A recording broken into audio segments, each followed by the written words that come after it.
All right, what's going on, my friends? It's now 3 o'clock. Trailblazers returned to action last night. They fall to the Lakers 110 to 102. LeBron, a game high 40.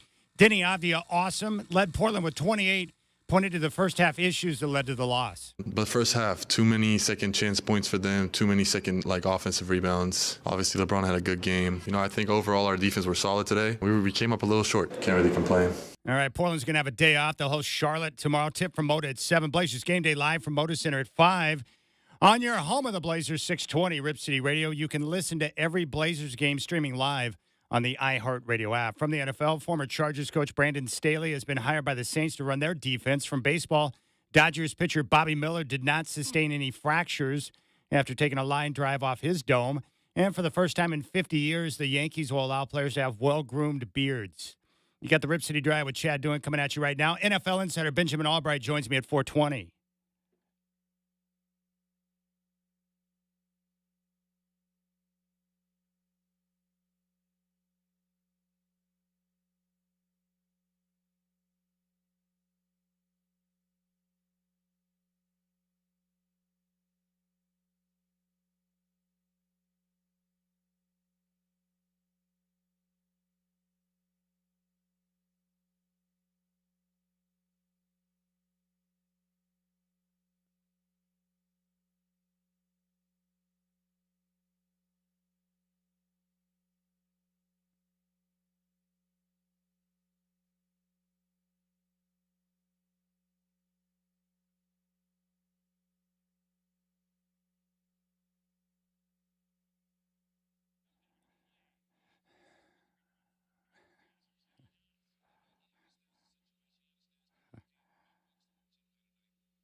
All right, we may hate Los Angeles, and especially Laker fans who show up at Moda Center and turn it into a home court advantage for the Lakers.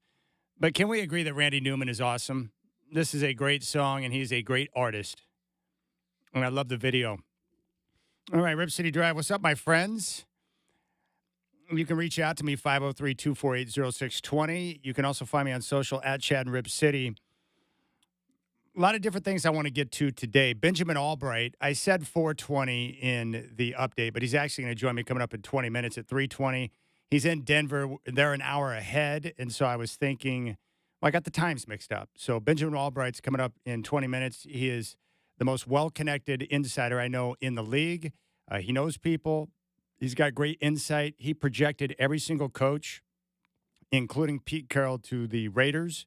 So he knows what he's talking about. We'll go inside on the draft. I want to get his take on a few of the coaching hires. Where's Shadur Sanders going to end up? What are the Titans and the Browns going to do at the top of the draft? We'll get his take on Ashton Genty. So a lot of things to cover with Benjamin Albright. He's also based in Denver and very well connected within the Broncos organization. So I'll get his thoughts on Bo Nix and what the next step is for Denver. And also I want to know, how much of a impact does it have on the teams in the league to get that major boost in the salary cap again this year? Because of their ridiculous revenues, it's going to spike another, I think, $22 million. They don't have the exact number yet, but it's going to be somewhere in the neighborhood of $22 million. How much does that help teams, right? How much does that help teams? So we'll talk with Benjamin Albright coming up at 320. 503-248-0620 is your telephone number. No Blazer game today. They're back in action tomorrow. Charlotte will be in town, and that will be a 7 o'clock tip. Michael Shacker's a funny guy because in the open, he had that extended clip from the end of the game on the Lakers broadcast. And Shacker, who engineers this program, and he does a little bit of everything, like Mike Oakes, they're both terrific producers. He gives me insight on all of the visiting radio crews. And I know some of the guys and I like them. And John Ireland is the voice of the Lakers. And he's a very nice guy. Really like John. But Shacker's main complaint about John Ireland is that he spits too much when he talks, and Shacker has to wring out the microphone cover on the headset when he's done with the game. And so he sent me a text right when the Open started. He goes, hey, listen closely. You can hear the spit flying out of John's mouth. So that was Shacker's big complaint to John Ireland. And that's why I put the clip in there. But John's a good guy, and the Lakers did get the win last night. LeBron James with 40 points. Now, he did have 11 turnovers. So the LeBron lovers out there are not going to point to the fact he had 11 turnovers, but it is remarkable what he is still able to do at this stage in his career. LeBron is not the best of all time. He certainly is one of the greatest of all time. Michael Jordan, to me, is the greatest basketball player ever. LeBron is up there in the top 5 for sure. But what I marvel most about LeBron is his physical conditioning and the way he's able to keep his body in tip-top shape. And he's done so for an extended period of time. And he's been able to avoid major injury. And the way he's cared for himself. And this is why we joke about the fat athlete, right? I told you I love fat guys that can ball. And we had a list and we got a bunch of input yesterday on the greatest fat athletes of all time. Now, I may be a big fan of misshapen athletes, but I'll never understand it.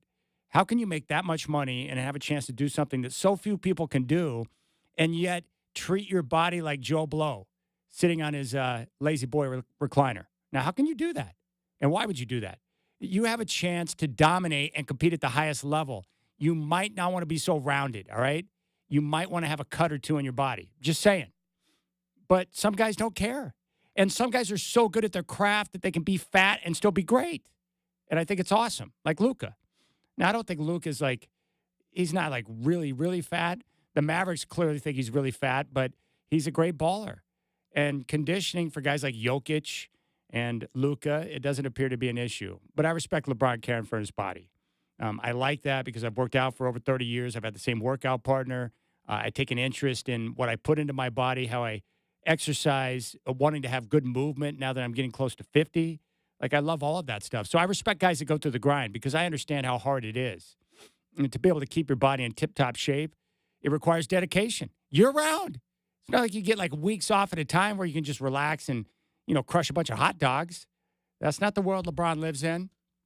So it is remarkable what he's able to do. I'm not necessarily a LeBron fan, but I can at least acknowledge that, part of the success that we're seeing this stage of his career where he can still play at a high level is the fact that he works his tail off to keep himself in shape. I don't think we'll see Luka or certain guys who don't have that type of dedication balling out when they hit 40 because their body will break down.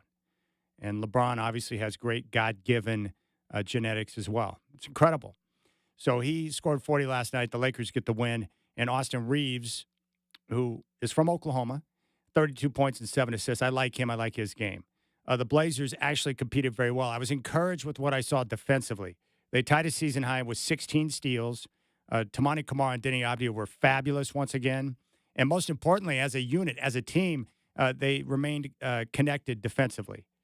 And they were aggressive. And it was the defense that led to the second half charge when Avdija went wild in the third and got Portland right back in the game.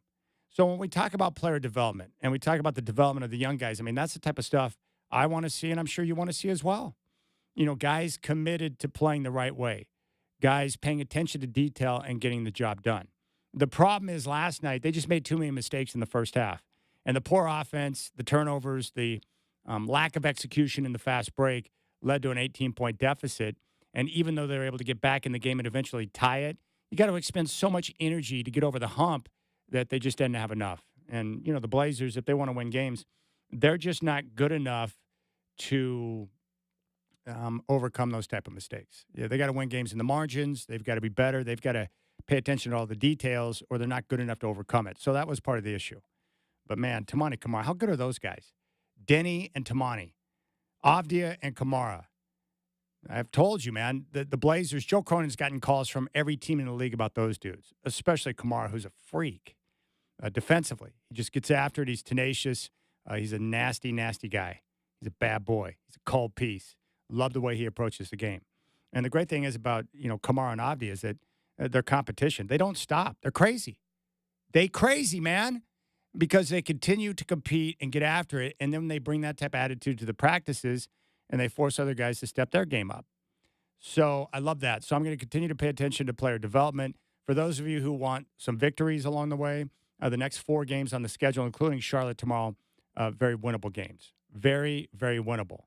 The problem last night, Anthony Simons and Jeremy Grant, I don't know if they played. I just know that they finished 4 of 25 combined from the field and 1 of 11 from downtown. That's a bad shooting night. Might want to mix in some practice on the jumpers, fellas. They couldn't make shots. And in a league where you've got to make shots from time to time, the Blazers just couldn't find enough from other guys to step up and knock down the shots. The other issue was the rebounding. I think the Lakers were plus 15 in boards. It's been an issue, an ongoing issue throughout the course of the season. They've got to improve in that department. The Lakers killed them, especially in the first half. And after the game, Coach Billups talked about rebounding, how it requires intentionality. There's a focus. It's a mindset.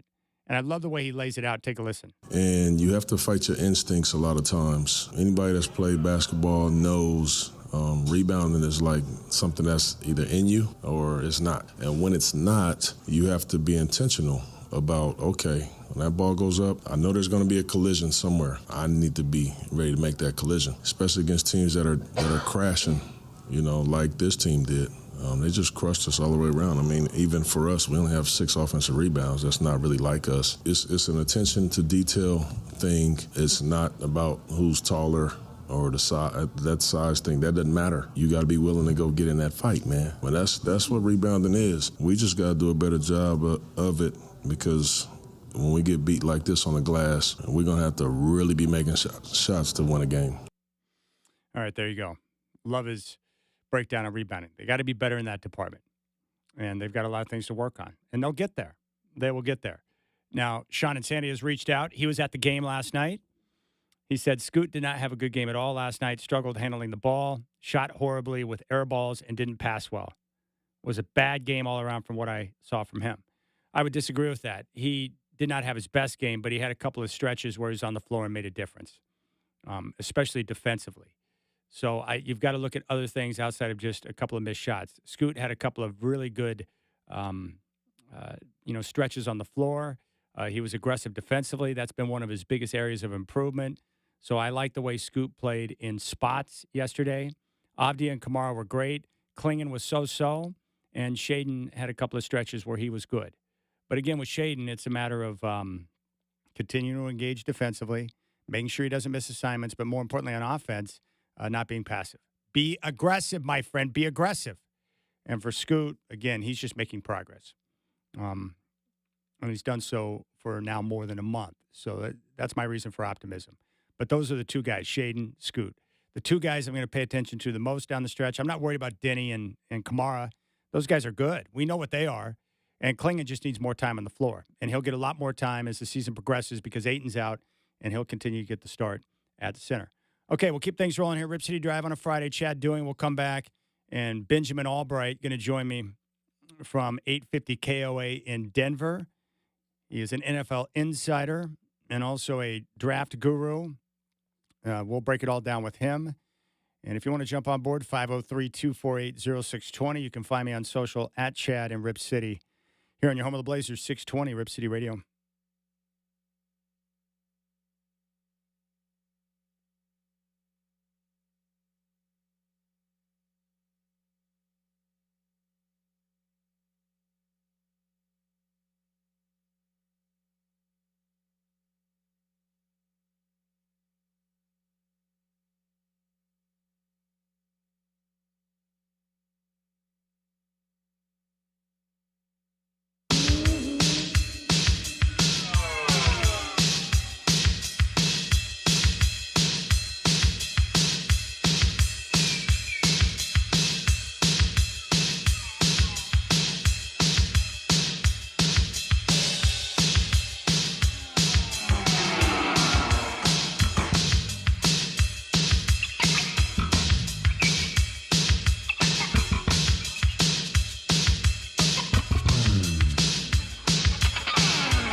All right. Always appreciate this man's time. He is an NFL insider and reporter from 850 KOA in Denver and host of Broncos Country Tonight. And he joins the Rip City Drive right now. It's the one and only Benjamin Albright. And Ben, thank you for your time. Always great to catch up with you. Are Cam Ward and Shedeur Sanders definitely the top two quarterbacks in the draft? And if so, how are teams viewing them as they come out in the draft? Well, I guess that, not to get pedantic, but I guess that depends on what your definition of definitely are is. I think that there are more teams that have them 1 and 2 that don't. I would say that most teams have Cam number 1, and a majority of teams have Shedeur number 2. But there are some that prefer, for instance, Jackson Dart. So I would certainly put him in the conversation. In terms of how these guys are coming out, I don't think any of these guys would have been drafted ahead of Bo Nix last year. So you're probably looking at, the best quarterback in this class being QB7 in last year's class. And so that's, it sort of creates a bit of a disparity. You look at this and you say he's the best quarterback in this class. Okay. But how good is he? And that's the question. You talk to scouts, you get a lot of Teddy Bridgewater comparisons for Shedeur Sanders. And then for Cam Ward, it's just a lot of, he's got to go to the right spot and, whatever that spot may be. So I think both those guys are going to wind up going top 10. It's very possible neither one goes 1 or 2. I enjoyed watching Sanders at Colorado, but I wanted to ask you that his comps, is that his comp? Would it be Teddy Bridgewater, or do you have another person in mind? No, I think that's pretty fair. I mean, they're similar builds, similar high football IQ guys that lack elite arm strength. Both of them have skinny frames. I mean, they're almost the same height and weight. Neither one of them has a big arm. So it's, I think that when you look at, when you look at what they are as a raw ball of clay, I think that's a fair comparison. Now, Teddy Bridgewater's career started off a lot better than it ended up, and injuries played a large part of that. So I think people look at that and they get the sort of wrong impression. They look at the totality of that career instead of what Teddy Bridgewater was as a prospect, and you got to get the wrong idea from that. We're talking with Benjamin Albright, 850 KOA in Denver. I love Ward's story, coming from a small college, then to Washington State, and finished up at Miami. What do teams think of his skill set? Well, I think they think he needs the right fit. I mean, he certainly bounced around a lot, and that sort of raises the hairs on the back of your neck a little bit. Like, why did this guy keep going school to school? What was it that why didn't he stick around anywhere? What was the problem there? And so that's sort of a question that needs to be asked, whether or not it was him trying to move up to other schools, whether it was he couldn't hang on to jobs that he'd gotten, or whatever the case may be.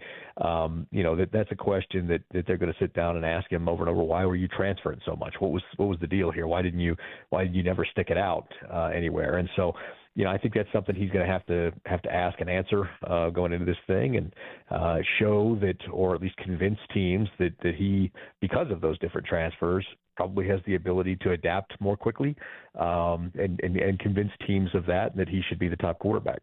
All right, Ben, the Titans are picking number 1. Do you think they'll look to trade out, or do they have their eye on a particular prospect? I think both. I think they will look to trade out. I think they have their eyes on Abdul Carter. They're kind of doing the Cam Ward thing a little bit here. We'll see.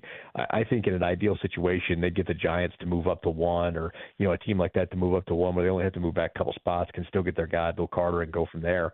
And so I think that's what they're kind of looking at. Those things are always tricky to pull off, and who knows if they're able to. But I would not be surprised if Abdul Carter was the pick for them at pick 1.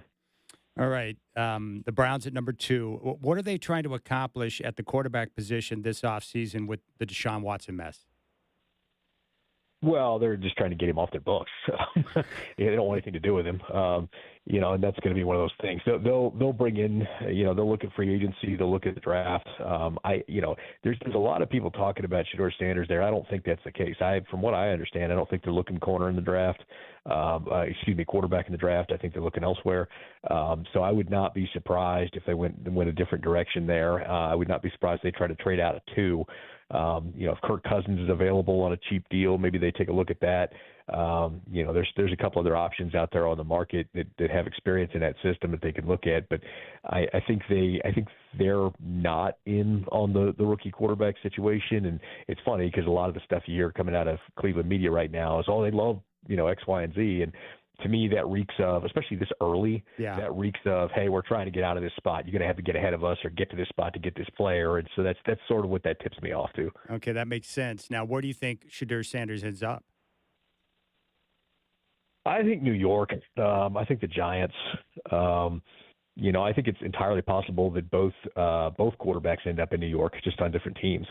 You could see, New York Jets trade up for Cam Ward. The Giants, Shadur Sanders. You could see a situation where that happens. There's all kinds of different scenarios here. We're still way early in this process, but the Giants certainly sent multiple contingents out to Colorado this year to take a look at Shadur in person. Anytime you're spending that much of a commitment, you want to be sure about somebody, and it certainly seems like they've liked him in the pre-draft process. All right, one of the top prospects, of course, from Colorado is Travis Hunter. What type of role do you envision for him in the NFL, a guy who can play receiver or corner? And what do teams around the league think he's best at? Which position? Well, everyone I talk to thinks he's a corner in the league. I know people still talk about him as a receiver, but everybody I talk to thinks of him as a corner. And then, he would be have some wide receiver packages, a few plays here or there on the offensive side of the ball. But everybody thinks his home is at corner. So that's what I'm treating him as going into this thing. I think that's probably his best position in the league. You make more money at wide receiver, but if you're a middle of the pack wide receiver or a top tier corner, you can certainly do better at the corner position. So I think he'll be a corner, and I think he'll wind up with some offensive packages, to kind of use him on offense. I don't know how long that'll last in the league. It just depends on how effective it is, but I think they'll try that at first. What are you hearing around the league on Ashton Genty and what type of back he can be? Well, I think most people view him as kind of 1A. I mean, it's him and Omari Hampton that are two best running backs in his class. I think there are people that like him. I've been told that the Raiders have been putting a lot of work into him, possibly there at 6. With Pete Carroll, Chip Kelly there, you wouldn't be surprised to see a heavy investment running back in his draft. That would make a lot of sense. I think he's a guy that can go anywhere from about 6 to about 13 in this draft. I'm not buying this stuff that he's going to be there for the Broncos at 20 and all that. I've seen a bunch of this stuff out there. I'm not buying that for an instance. So, we'll see. Again, combine's next week, and that'll give us a little clearer picture of kind of, where everybody sees everybody at the top. But I don't see him slipping out of the top 12 or 13 picks. Hey, Ben, where do the scouts think this draft is strongest? What are you going to be able to get in this draft if you need it? Well, running backs and tight ends for sure. You can find viable guys on into day 3. There's some defensive linemen in this draft. You can probably find some defensive linemen a little bit further on. Those are the 3 kind of areas that are strong. So if you need those kind of positions, this is the draft for you. If you need other places like safety or quarterback, man, this is rough. This draft is just devoid of talent. A lot of that has to do with with the COVID year in college and the waivers. And so what you had was like these guys that stuck around in school a lot longer, these waves of talent, that came through the last 2 or 3 years. And now what you're seeing is the massive drop off as most of those waivers have kind of expired and the people have used them. So this is going to be a pretty middle tier draft in terms of talent. The talent differential between pick 15 and pick 120 is about the same. You only really have about 12 guys in this class, and most teams have like a consensus first round kind of grade on. So the next year's draft picks back up, but this year this is just that draft where you're in between all the COVID waivers and the normal come outs of a regular draft. Yeah, that makes sense. What was your assessment of Bo Nix in year 1 with the Broncos? I thought he played pretty well. I kind of comped into Derek Carr coming out. That's not a slight against Bo. I mean, Derek Carr most years was a top 12 quarterback, top 3rd league starter. So that's not a slight against Bo. I'm interested to see what happens, in year 2 once teams have an offseason to tape on him. Sean Payton got a little too pass happy with him at times and would not get back to the run game and kind of hide and protect him. And down the stretch we saw him falter a little bit, a couple of multi-interception games there. And so it's one of those things where I think a more balanced game plan helps him out. They really need a tight end, a playmaker tight end, to kind of maximize him. There were some missed deep shots over the course of the year. Troy Franklin was just brutally bad catching the ball. So I think that, it's going to be interesting to see what an offseason to tape on the guy, what defensive coordinators kind of figuring him out a little bit and kind of throwing new stuff at him and seeing if he rises to the challenge in year 2.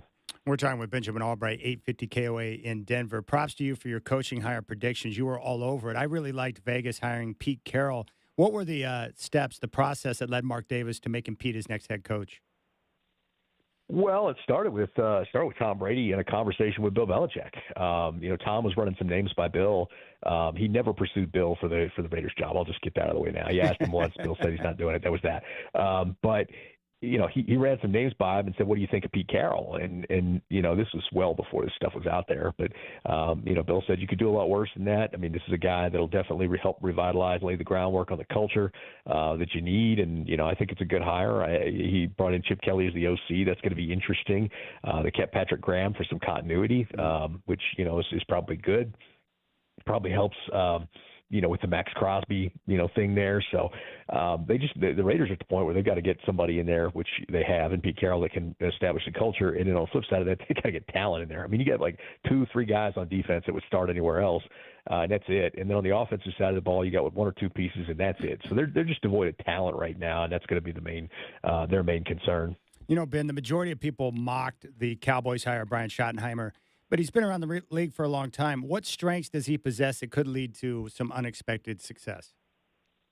Well, I like that hire. I mean, maybe I'm the only one, but Brian Schottenheimer, I think, is a guy who has a better skill set as a head coach than a coordinator. As a coordinator, you got to be a bit of a tactician, more of an X's and O's guy. Whereas a head coach, you got to be more of a CEO, more of a leader of men. And Brian's a lot more of that. He's been around NFL locker rooms a long time. He's been in this league a long time. Obviously, he saw what his father was able to do as a head coach, and one of the most successful regular season coaches of all times. And so, I think Brian is going to be better as a head coach than people think. I think Dallas is going to be better as a football team than people think. Now, you're in a tough division there where you've got a Washington team that's emerging. You've got a Philly team that just won a Super Bowl. That's a tough division. But I still think that Brian will do a better job there in Dallas than people think he will. Well, think about it. There have been coaches before. I mean, we could probably put Dan Campbell in that class, right, where the hire is made, people scoff at it, and it turns out to be the proper hire. I mean, and look at the culture he's built there in Detroit. Oh, absolutely, and I've mentioned that several times. It's one of those things. Usually, the guy you make fun of in the hiring cycle usually ends up being the best one. Yeah. You look back at the Dan Campbell was the one. Prior to that is Nick Sirianni. Look what he's done. Yeah. John Gannon. John Gannon's done a good job down there in Arizona. They were making fun of him. They look to take a leap this year. So it's going to be kind of interesting to sort of see. If Schottenheimer's the one made fun of in this cycle, watch Dallas all of a sudden become a good football team. What do the players with the Cowboys think of Jerry Jones? I like him because I believe that he wants to win, and I respect the fact that he speaks publicly on a regular basis. But what are the players? What's the word on Jerry? I think everybody knows what Jerry is.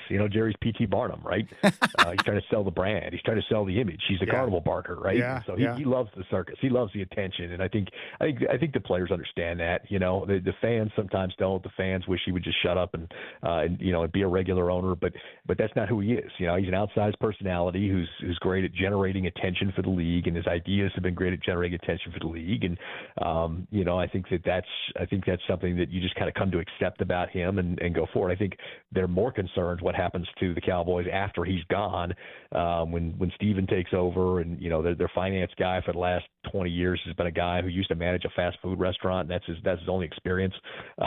So there's some, and he just happens to be a buddy, and so that's one of those things. I think they're worried a little bit about cronyism once once the nepotism kicks in. Then I think they're worried about the cronyism. Yeah, that makes sense. 2 more questions for you. I saw the report. The cap's going to go up somewhere in the neighborhood of about $22 million. How much does that spike help teams around the league? Not much. It really doesn't, because when the cap rises, it rises for everybody, right? And so all that does is just make every free agent more expensive. So the reality is that all these teams that are seeing, unless you're underwater and you need the breathing room, you're really not seeing a benefit, because even though you got $5-6 extra $1 million, which is really what it amounts to, everybody estimated at 275, and it's going to be somewhere between 277 and 281. The reality is that the free agent prices go up. So really, the only people who benefit out of this are the free agent players who suddenly are going to get more money because there's more money to give, right?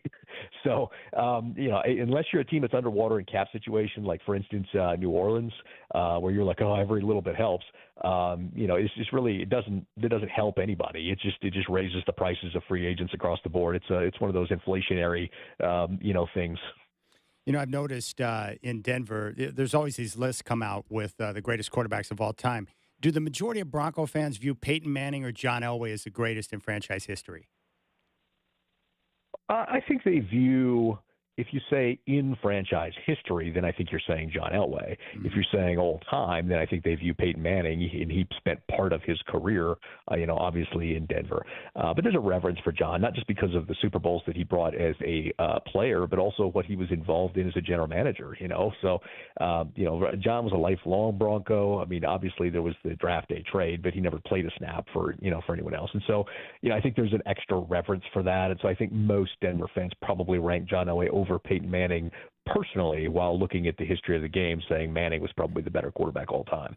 Hey, Ben, I think it's the 7th annual A Heroes Thank You. It's a great program that you do with your station there in Denver to give back to veterans. How are things going with the foundation this year? And I think it's great work. How's it going this year? Oh, it's going great, man. Thanks for asking about that. That is one of my favorite things that we're involved in. We've been able to do that. This is the 7th year, and we give money out to deserving veterans and needy veterans and their families. And we just passed. In fact, this year we're going to pass the $100,000 given away mark, awesome. Which is just phenomenal. It's great. We get to show up with a giant check and ambush people at their houses and do all this, the whole Publishers Clearinghouse kind of thing. It's not that kind of money. It's not nearly that much money, but still, it's kind of fun, and it's a fun experience and a lot of emotions. And, me as a former vet, being able to spearhead this thing and give back is just great. So I appreciate you asking. No, it's great. Man. What's it like when I would imagine you've had a chance to get some of them in studio or on the radio to talk with them. What's their reaction to that? In the way that you're giving back, and what have you learned from them as you get a chance to talk with them?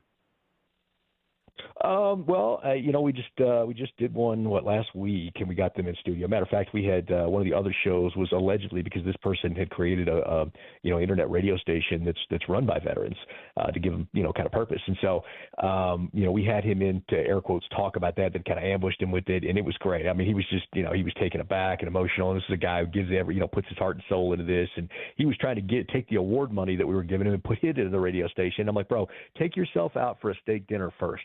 Take a deep breath, recharge your batteries, and then put the rest of this into that if that's what you want to do. But do a little something for yourself first, man. That's what this is about. And so, it's great. I mean, it runs the gamut of emotions from elation to relief to, oh my God, I'm going to be able to afford Christmas. We had one who her husband it was the veteran. He committed suicide, leaving behind her and their daughter, thinking that the insurance money would cover, that he was going to get would cover them for life because they were really struggling. And it was one of those things that we were able to get some outside stuff going on, some help for them, and that one really tugged at the heartstrings. In fact, I followed up with that family for the last 2 years. They're doing great now, no longer homeless. So it's just been a great thing. Sorry to ramble there. No, it's good. I'm glad you did. It's important to put shine on that type of work. It's Benjamin Albright, 850 KOA in Denver, NFL insider and reporter, and host of Broncos Country Tonight. You can follow him on social at Albright NFL. Well, Ben, keep up the great work. I always appreciate your time, and thanks for bringing the insight, my friend. No, absolutely. Thanks for having me. You got it. There you go, Benjamin Albright. There's nothing I don't love about that guy. He's just solid. All right, so Shedeur Sanders to the Giants. I got to check in with my boy Travis Demers to see if that makes him happy. And interesting note, the cap rise of about $22 million doesn't really help the teams out that much because it just means more money is going to be doled out in free agency, where teams are going to overpay for certain guys. All right, we'll keep things rolling. Big thanks to Benjamin Albright. Someone asked me the results of the question I put out with the greatest fat athletes of all time. I will share with you who I think is the greatest fat athlete. I think there are two that stand head and shoulders above the rest. And then I'll tell you who my favorite fat athlete is of all time. All right, we'll keep things rolling. Rip City Drive with Chad Doing.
All right, going back to the draft for just a moment.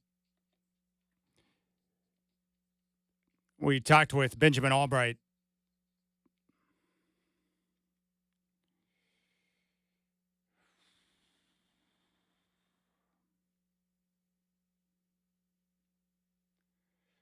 All right, let's go back to the draft for just a moment. You know, we talked with Benjamin Albright.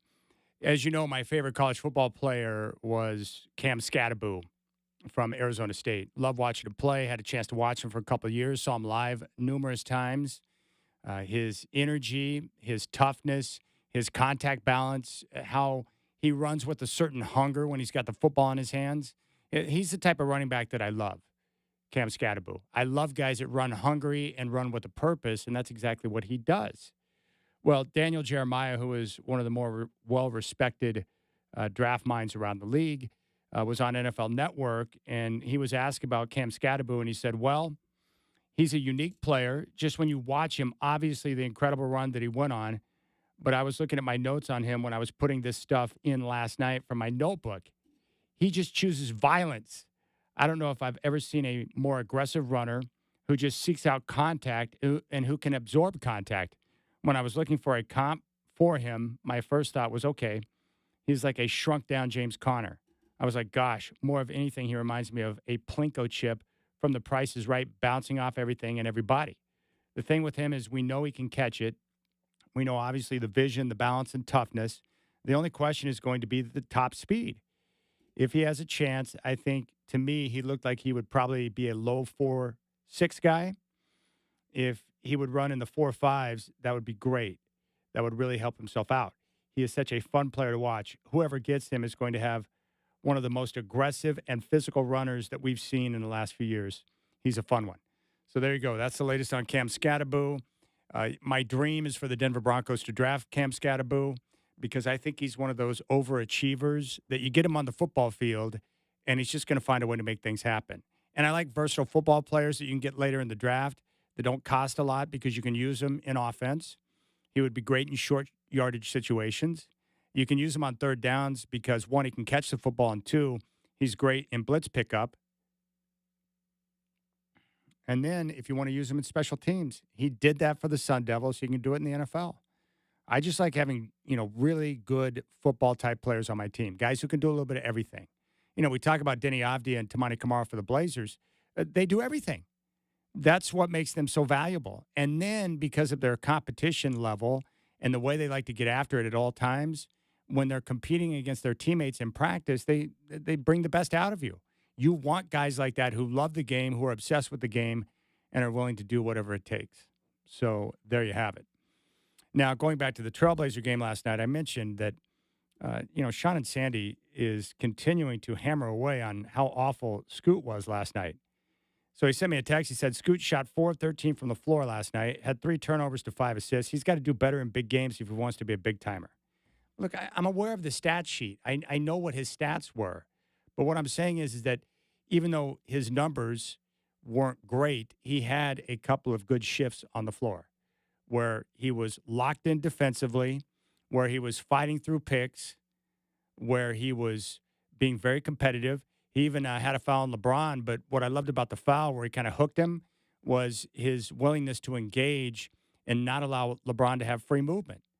So I'm looking at all facets. The shooting is always going to be the biggest concern with Scoot, being a consistent shooter, knocking down the three, finishing at a higher rate. It's going to be critical for him.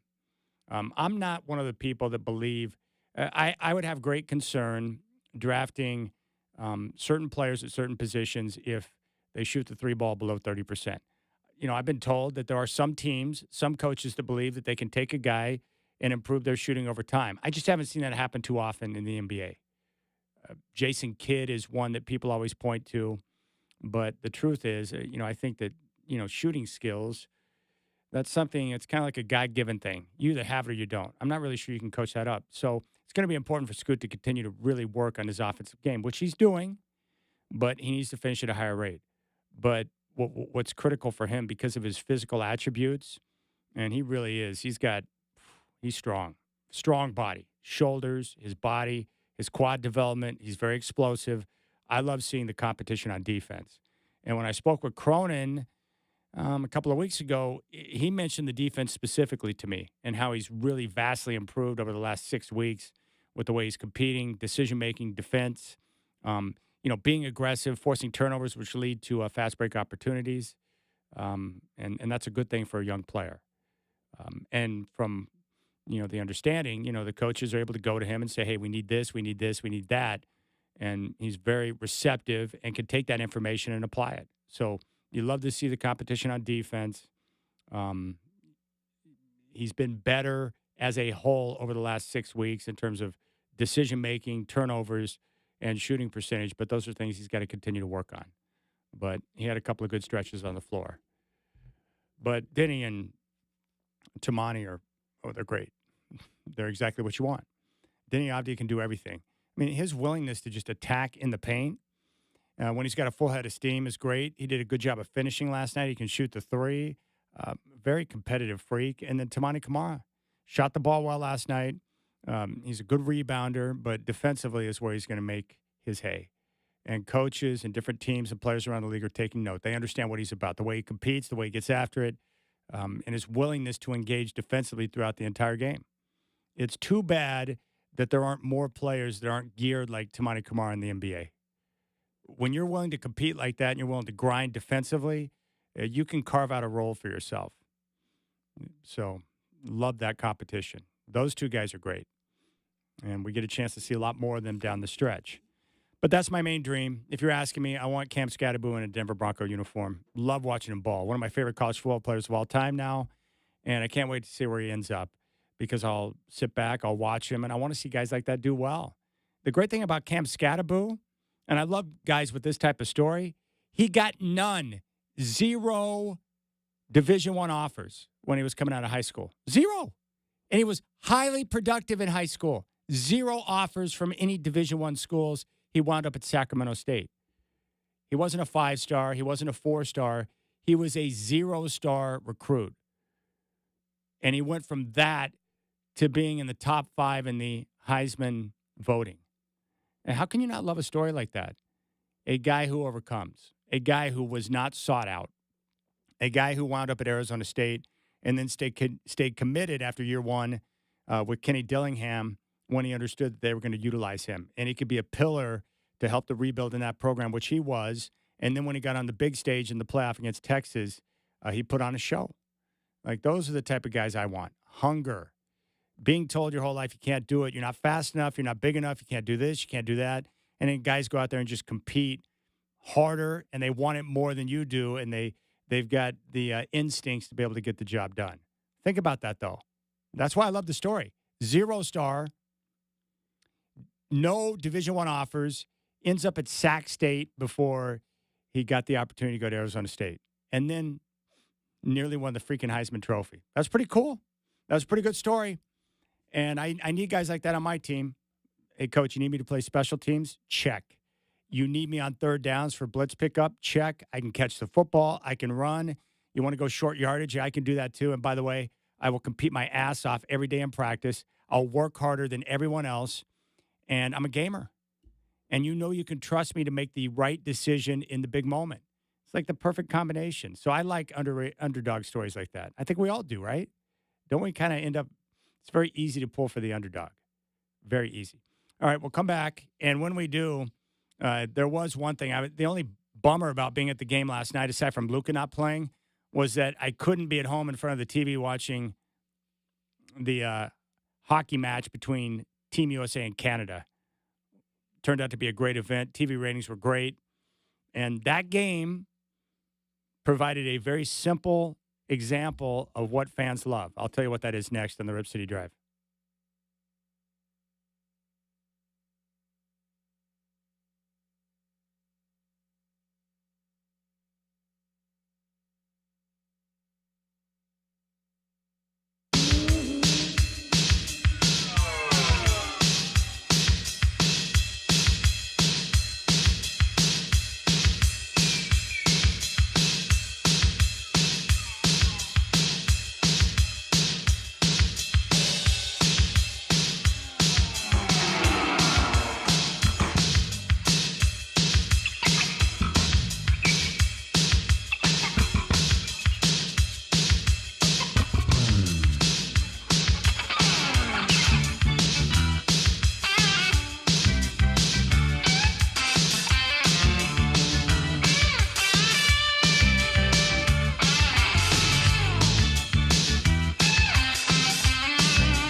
All right, it's 4 o'clock chat here. The Trailblazers returned to action last night. They lose at home to the Lakers 110-102. LeBron game high 40. Denny Avdia had a terrific night, 28 points, shot the ball well, was aggressive, and attacked the rim. And after the game, he talked about the issues in the first half, which led to the loss. But first half, too many second chance points for them, too many second offensive rebounds. Obviously, LeBron had a good game. I think overall our defense were solid today. We came up a little short. Can't really complain.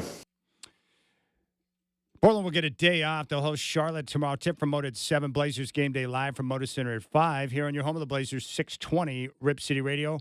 And don't forget, you can listen to every Trailblazers game streaming live on the iHeartRadio app. Former Chargers head coach Brandon Staley has been hired by the Saints to run their defense from baseball. For the first time in 50 years, the Yankees are going to allow players to wear a well-groomed beard. Got more of the Rip City Drive coming at you right now.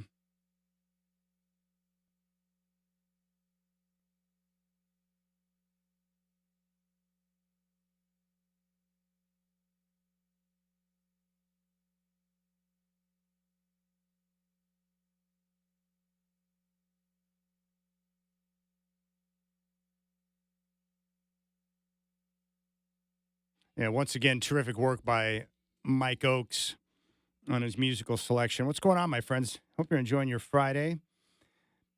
I slept really well last night, so I'm feeling good. The night before, I didn't fall asleep until about 5 a.m. It was misery.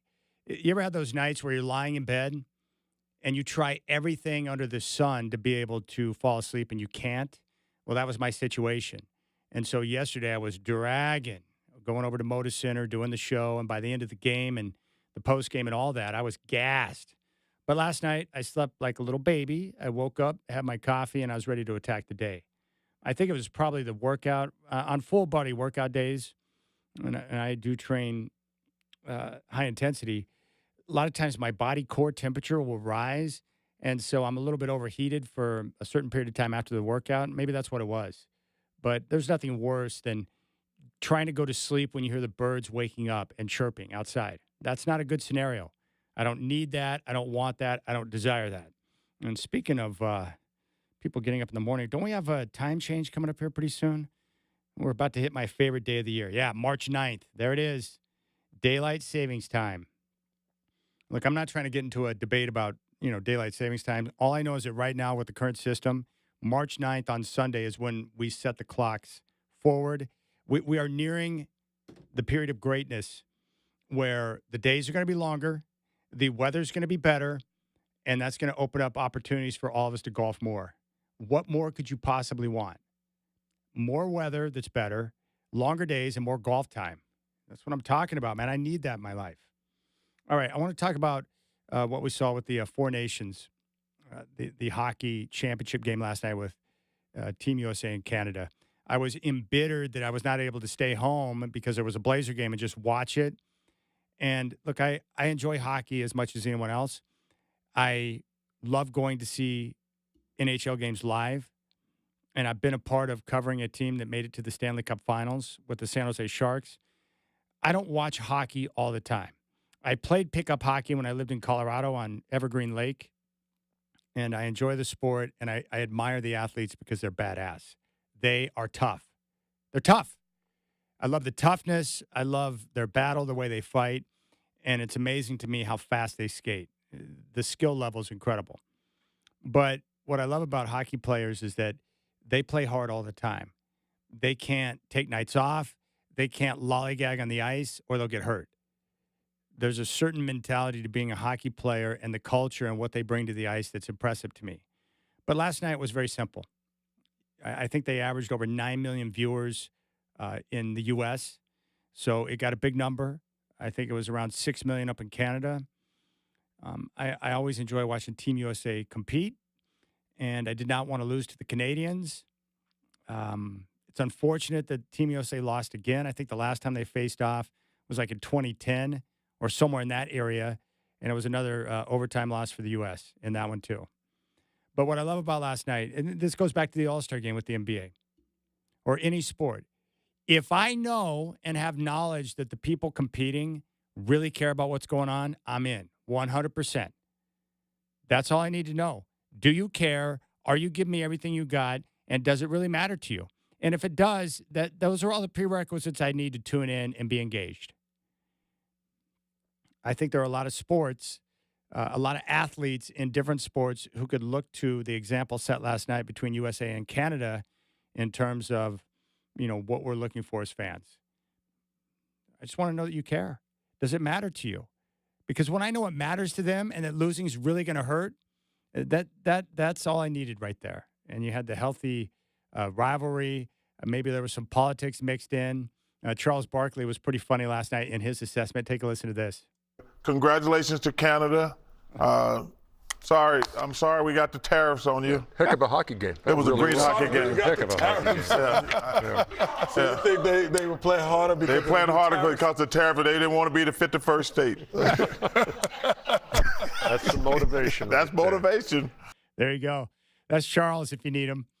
That's why we love Charles Barkley. But it was great, man. I love the competition. I love to see the way that those guys were battling out there. And hockey players, there's no load management. You can't lollygag on the ice or you'll get your ass whooped. It's pretty simple. And the NBA guys do it all the time. You do that in hockey, you're done. You are done. Like, which Trailblazers would make the best hockey players? Well, I think it's probably Tamani and Denny. They don't take time off. They don't relax. They grind.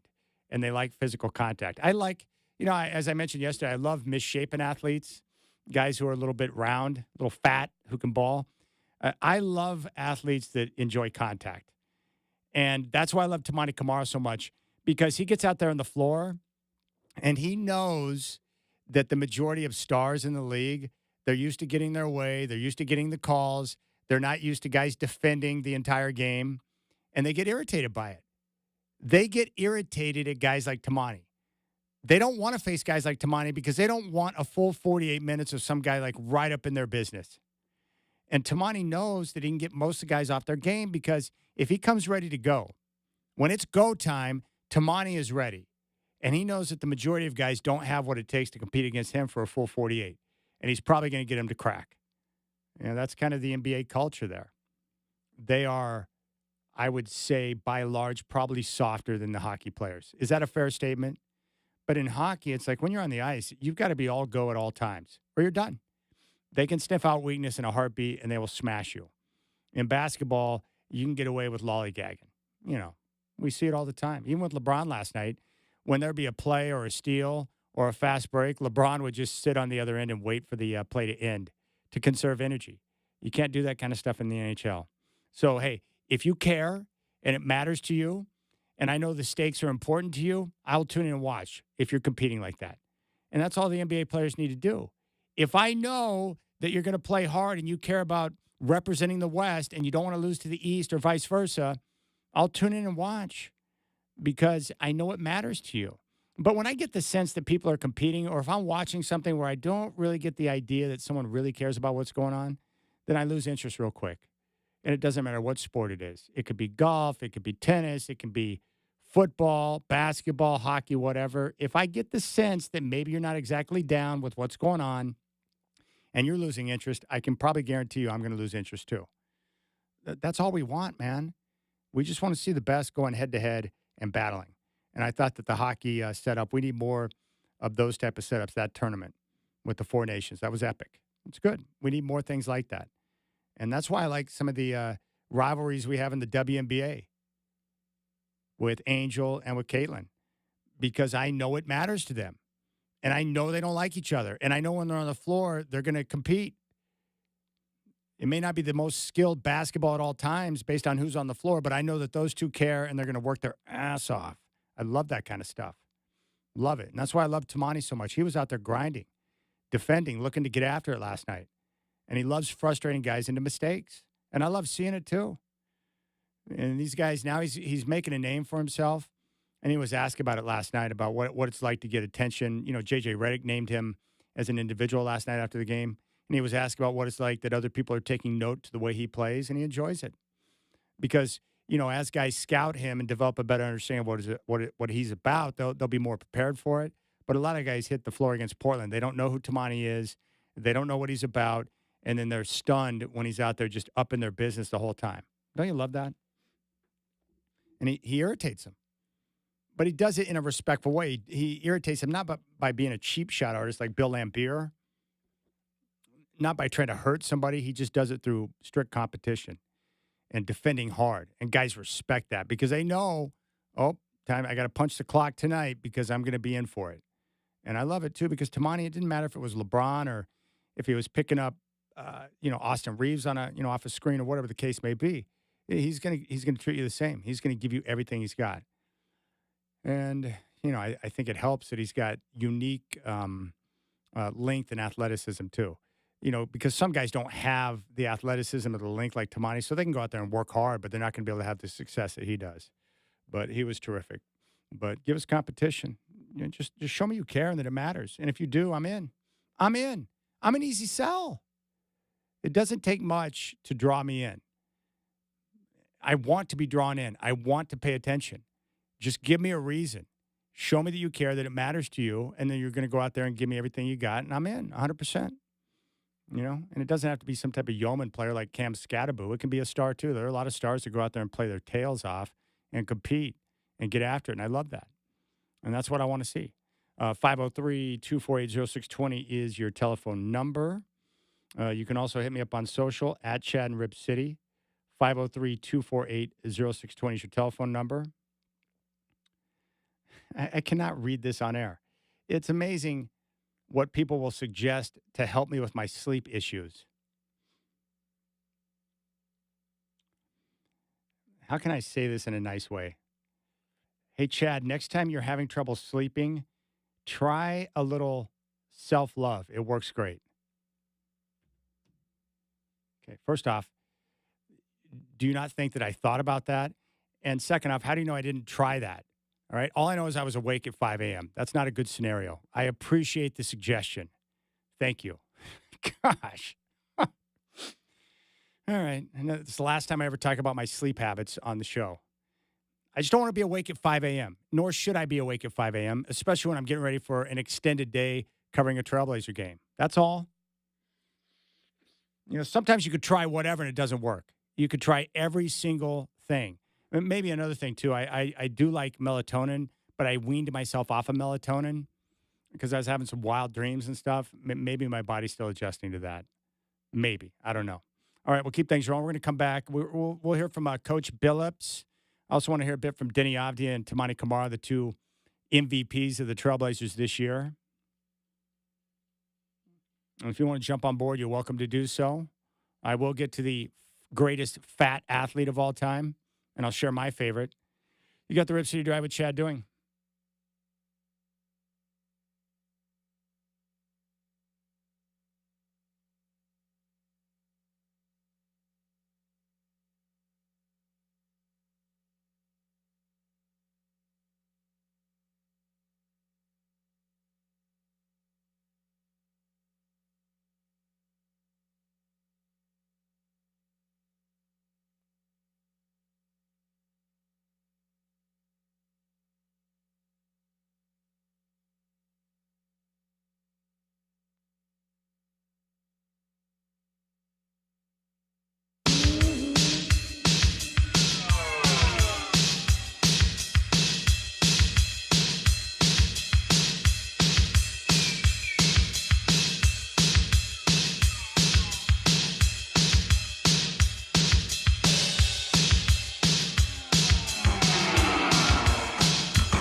All right, I've got a suggestion for some of the sleep issues. Chamomile tea, I'm told, might help. And just try not to think about things. Many people get so much going on in their minds, they're always thinking about tomorrow and can't sleep. Well, I think that's an issue for almost all of us, right? Too much going on in the mind. Honestly, what I've found that helps in those moments where I can't sleep, like 2 nights ago, what I do now, instead of just trying to lie there and find a way to fall asleep, I get up and do something. I'll read. I'll try and be productive with the time. Instead of trying to fight it, I just go with it now. I'm not joking. I'll get up and read. I'll do some study time. I will go through things. I'll try to be productive with the time since I'm awake, and I've found that works because after I go through the cycle of, getting some stuff done, reading or studying or doing whatever, or maybe getting some work done for the next day, then once that passes, I find that I get tired again, and then boom, you're set. So that actually works for me. So I appreciate the thoughts there. All right, I do want to talk about Bron for a second because every time he's in town, I have people who are younger texting me, calling me, letting me know that LeBron is the greatest of all time. And I don't want to get into a debate between MJ and LeBron. I believe that LeBron James is one of the greatest of all time. He's not the best. I don't put him at the top. I hold that for Michael Jordan and Michael Jordan only. And all I can say is with Michael Jordan, and I was talking with somebody last night after the game, Michael Jordan is not just the greatest basketball player I've seen in my lifetime, he's the greatest athlete. The greatest athlete, any team sport ever. And the reason's pretty simple. I've never seen a more reliable, big-time player, ultra productive, always available, and always coming through in the big moments more so than Michael Jordan. He's as automatic as the sunrise and the sunset. He's the best. Of everyone I've watched in my lifetime, I've never seen anything better than Michael Jordan. That's all I can say.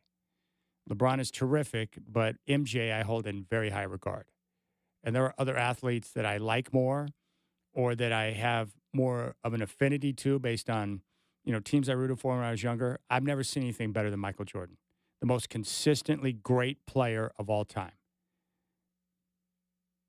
And you could count on him in the biggest moments.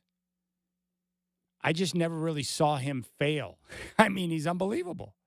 So there you have it. I'll never think that someone's better than MJ unless a player comes along that I see that I can honestly say, you know what, he's better. I just don't think we're ever going to see it. He was a once-in-a-lifetime type player. He's unbelievable. And I don't know anyone in my age range that thinks LeBron is the greatest of all time.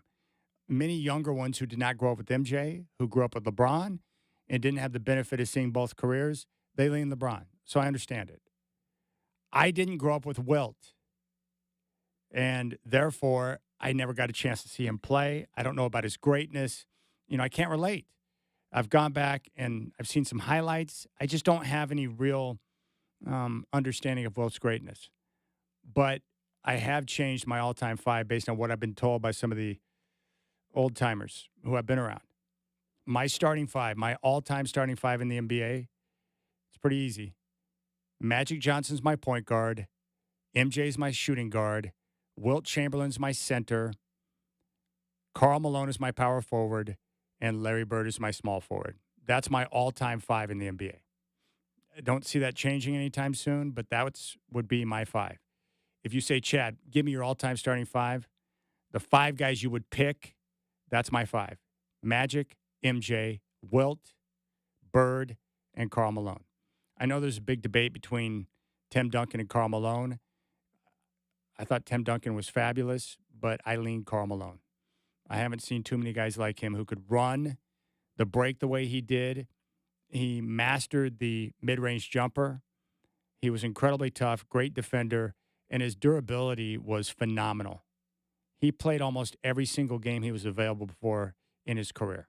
So there you have it. That's my all-time 5. But MJ is the most dominant athlete I have ever seen, the most consistently great athlete I have ever seen. I only saw him live once, 1997 at the Rose Garden, Bulls, Blazers. And it was one of those situations where we just knew that he was going to turn it on. And I think he had 14 At the end of 3, I think he put up like 20 points in the 4th, and he brought the Bulls back to a victory. And he was out there schooling Isaiah Ryder and so forth. You just knew it. You could set your clock to it. Okay, when's he going to turn it on? Now. Okay. And there you have it. And he was awesome. I haven't seen anyone like him. Consistently great. And always coming through in the biggest of moments, too.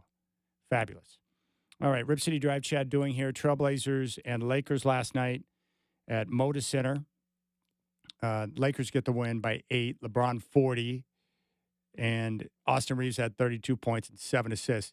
The Trailblazers had a couple of very good performances. Denny Avdia was fabulous, 28 points. Peppered the stat sheet again with the rebounds and the assists. Shot the ball well. Attacked the paint. Played good defense. He really led the charge last night. What a find that was on a very team-friendly contract. He might be the best bargain in the entire league. Tamani Kamara was great. Defense throughout. Like Denny, set the tone on that end. Shot the ball well, 19.7 rebounds. Those two guys were great. The problem is they got crushed on the glass again. The Lakers were plus, I think, 15 in rebounds. That's a problem. And they just made too many miscues in that first half. And they didn't capitalize on the opportunities they had on the break. They forced a ton of turnovers last night, 16 steals, 31 points off turnovers. They were very aggressive defensively, and I enjoyed the connectivity on that end of the floor. But, they've got to be better. They have to win games in the margins. They're not good enough to overcome the mistakes we saw in the first half to get a win. And Coach Billups afterwards talked about the loss. I thought our effort was, we played hard the whole time. I didn't think our focus was great. I thought we were really rusty in that first half. Couldn't make a free throw, couldn't make a late. We were really rusty there. But I came in at halftime saying we could have done much worse than that in terms of just our focus. And we're in good shape. We all right. We're in good shape, but we got to play better. We got a rebound. We was getting crushed on the glass at the half. We got crushed on the glass the whole game. That's kind of been our Achilles heel. You couldn't make, some of our better scorers just couldn't make shots. That hurt us. So we had a lot working against us. Thought we played hard. We gave ourselves a chance. We scrapped our butt off. Just didn't have enough. All right. I mentioned Avdia and Kamara, who were both great. Coach was asked about their play. Here's what he had to say. He gave us a huge lift there in that third quarter, which was a really good quarter for us, getting downhill. He made some shots for us. I thought earlier he was forcing. He was really forcing it, kind of overdoing it and over-penetrating and playing in the crowd. We turned it over. Finally, he calmed down, and played a lot better. I thought Tumani as well. I thought he got a little tentative when he picked up the 2 fouls. And then once the game kind of went on, he wasn't in foul trouble anymore. He kind of got more aggressive, and he picked it up a lot more. All right. Shooting issues. Anthony Simons and Jeremy Grant, a bit off last night. They were a combined 4 of 25. I think it was 1 of 11 from 3. They just couldn't make shots. That was a problem. Coach was asked about their issues on offense, and here was his assessment. I thought they missed shots. Jeremy has some incredible looks, the looks that he usually has, and he just kind of missed them. We had some layups on the break. We turned it over like 5 times in transition. We did such a good job of turning these guys over. So many times our spacing is poor. They got 3 guys in particular that are really good charge takers. We see them right there the whole time, 3 dribbles, and we just still run right into them. That's just focus. That's just focus and knowing your personnel. We did that twice. Yeah, I thought Jeremy got good looks. Thought Ant ended up getting some good looks. I just thought as a group, we had a really bad start. I thought our starters got us off to a really tough start. From there, they was just kind of reeling a little bit. We couldn't really get organized, and that hurt us. Yeah, because they were down 18 in the second quarter. So poor shooting, poor execution. Grant was particularly bad on the fast break last night. Grant usually a pretty good decision maker, but last night in transition, offensive foul, turnover. It's like you got to be better than that. One other thing from Billups, and then we'll hear from Denny. The rebounding. I like his breakdown on this. The Blazers got crushed on the glass. It's been a problem all year, the rebounding, but Billups is very specific in terms of how the team and how they need to play, what they need to do to get better. Take a listen. And you have to fight your instincts a lot of times. Anybody that's played basketball knows rebounding is like something that's either in you or it's not. And when it's not, you have to be intentional about, okay, when that ball goes up, I know there's going to be a collision somewhere. I need to be ready to make that collision, especially against teams that are crashing, like this team did. They just crushed us all the way around. I mean, even for us, we only have 6 offensive rebounds. That's not really like us. It's an attention to detail thing. It's not about who's taller or the size, that size thing. That doesn't matter. You got to be willing to go get in that fight, man. But that's what rebounding is. We just got to do a better job of it, because when we get beat like this on the glass, we're going to have to really be making shots to win a game. All right, that's one area where Donovan Clingan can, continue to work. He's going to have to, really be big in that department without Ayton on the floor, and hopefully Clingan can, work himself into getting more minutes. But it's going to take a team effort to rebound and do a better job in that department. Now, Deni Avdija, he was great, but he's also very insightful. Let's take a listen to what he had to say after the game. And I think he points to the first half, the miscues in the first half, as being the culprit for, what led to the loss last night. Your thoughts on the game today, particularly the difference between the first half and the second half for you guys tonight? I think we played well in the second half. The energy was up. We were playing together. We were making stops on defense and controlling the rebound. I think that was the most important. But first half, too many second chance points for them, too many second offensive rebounds. Obviously, LeBron had a good game. I think overall our defense were solid today. We came up a little short. Can't really complain. You were a big part of the turnaround in that third quarter. Did you put it on yourself to force the issue more on defense and drive into the rack? Well, I'm going to get to the paint regardless. It's what I do. I think putting the pressure on the paint really helps us create shots. And it's my job. I'm just trying to do it. I'm just trying to be aggressive. I don't really think about, the score or how down bad we are. Like, I just put my head down and go into the paint and try to make plays. And, we're hitting some shots. We got some stops, and we got back in the game. So that's how it goes. So Chauncey mentioned that he thought some of the difficulties in the first half was due to rest after the All-Star break. Is that what you were seeing with that? 100%. I think coming from the All-Star break, we kind of, like most of us, go on vacation, kind of relax, and then, to come back in the game rhythm, we had 2 good practices that we played good. But, coming into a game shape is hard, especially in this league. And, the Lakers played yesterday, so that it helped them also come in with a little bit more rhythm. But it's not an excuse for, I think we should have just kept being aggressive, and, defense, it's not about rust. So all of us could have been better. That's about it. You guys have lost 4 in a row now since the 10 of 11. What do you need to do to get back to that groove? Not think about the last game. I feel like we come to every game in particular and just compete. We're not thinking about our losing streak or winning streak. Part of our winning streak is we came every game and we played 100% defense, offense. We played together. We're having fun on the court, and I feel like we don't need to think about the losing streak, because we just need to have fun and keep our spirits up. We don't have a lot of games left, so we just gotta keep playing together, keep being happy and enjoy and share the ball with each other, and we'll be all right. We got a chance to do it. All right, there's Deni Avdija following the game last night. Boy, I really like him. Whew. I liked him when they got him, but you see him in a Trailblazers uniform, his approach, the way he communicates with his teammates, his effort level, his playmaking ability. I can't believe, what they're able to get him for. And what a coup that was. Do you think certain GMs feel, do they have any remorse for some of the deals they pull where they just absolutely get a guy for nothing? Because Deni Avdija is on one of the most team-friendly deals in the NBA. Let me take a look at the numbers. It actually gets lower with time. It's truly unbelievable.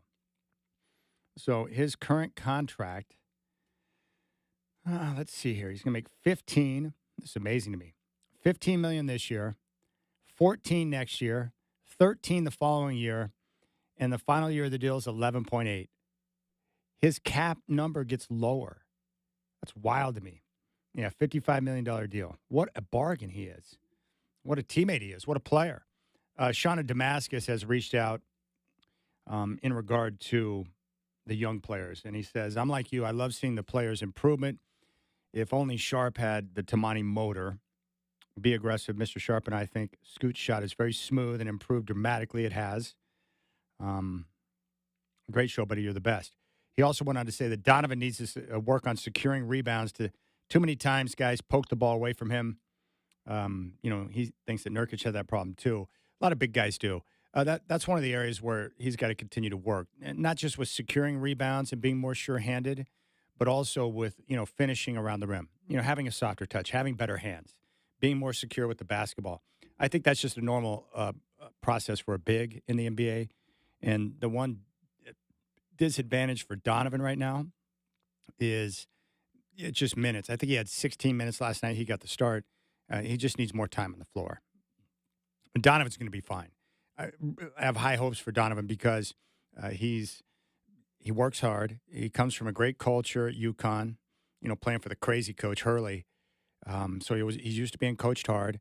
I've mentioned this before, but he's one of those guys where he just wants to do the right thing. He wants to make game-winning plays. He's willing to do whatever it takes to help the team win. So he's not going to be pouty if he's not getting certain numbers. He just wants to be in a position to help the team win. So he's got the right attitude and approach. And work ethic's not a concern with Donovan, so he'll be in a position to make things happen. He'll get more of an opportunity to do that, which is great. I'm a big fan of his. But that's the game last night. Too many mistakes in the first half.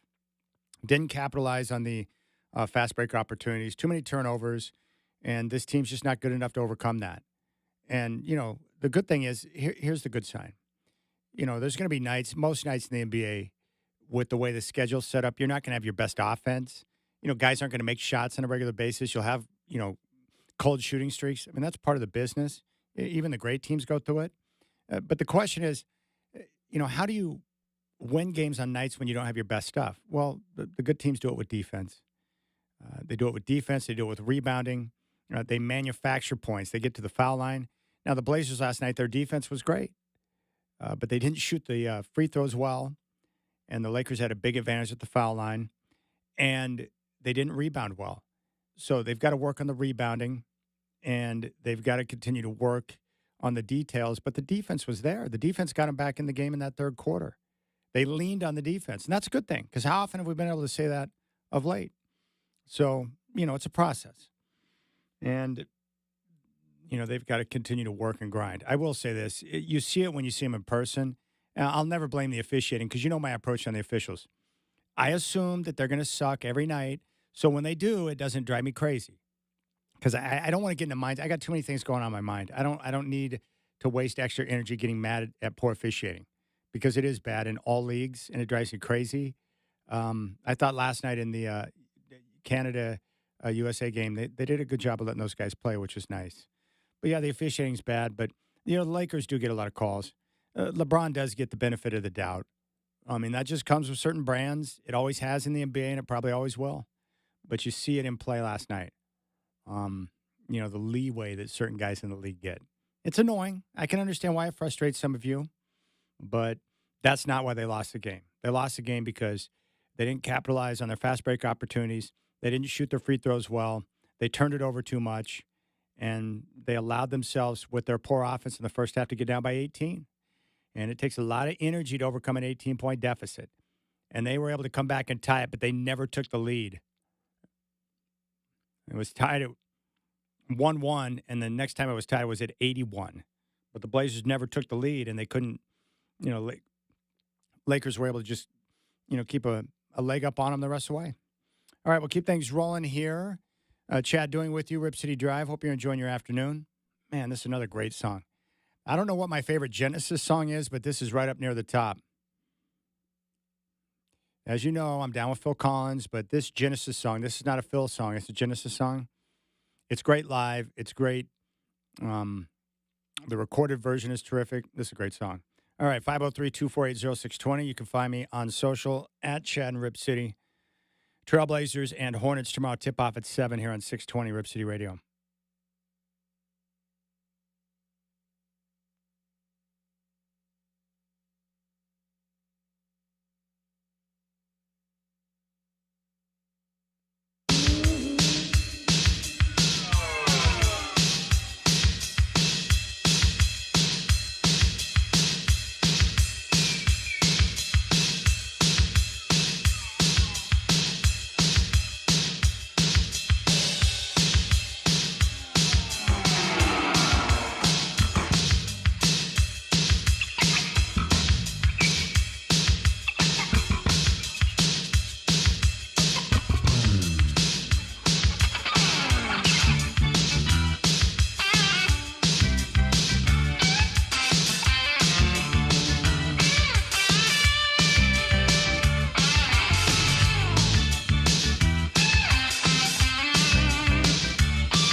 All right, this song was sent over by Sean in Damascus.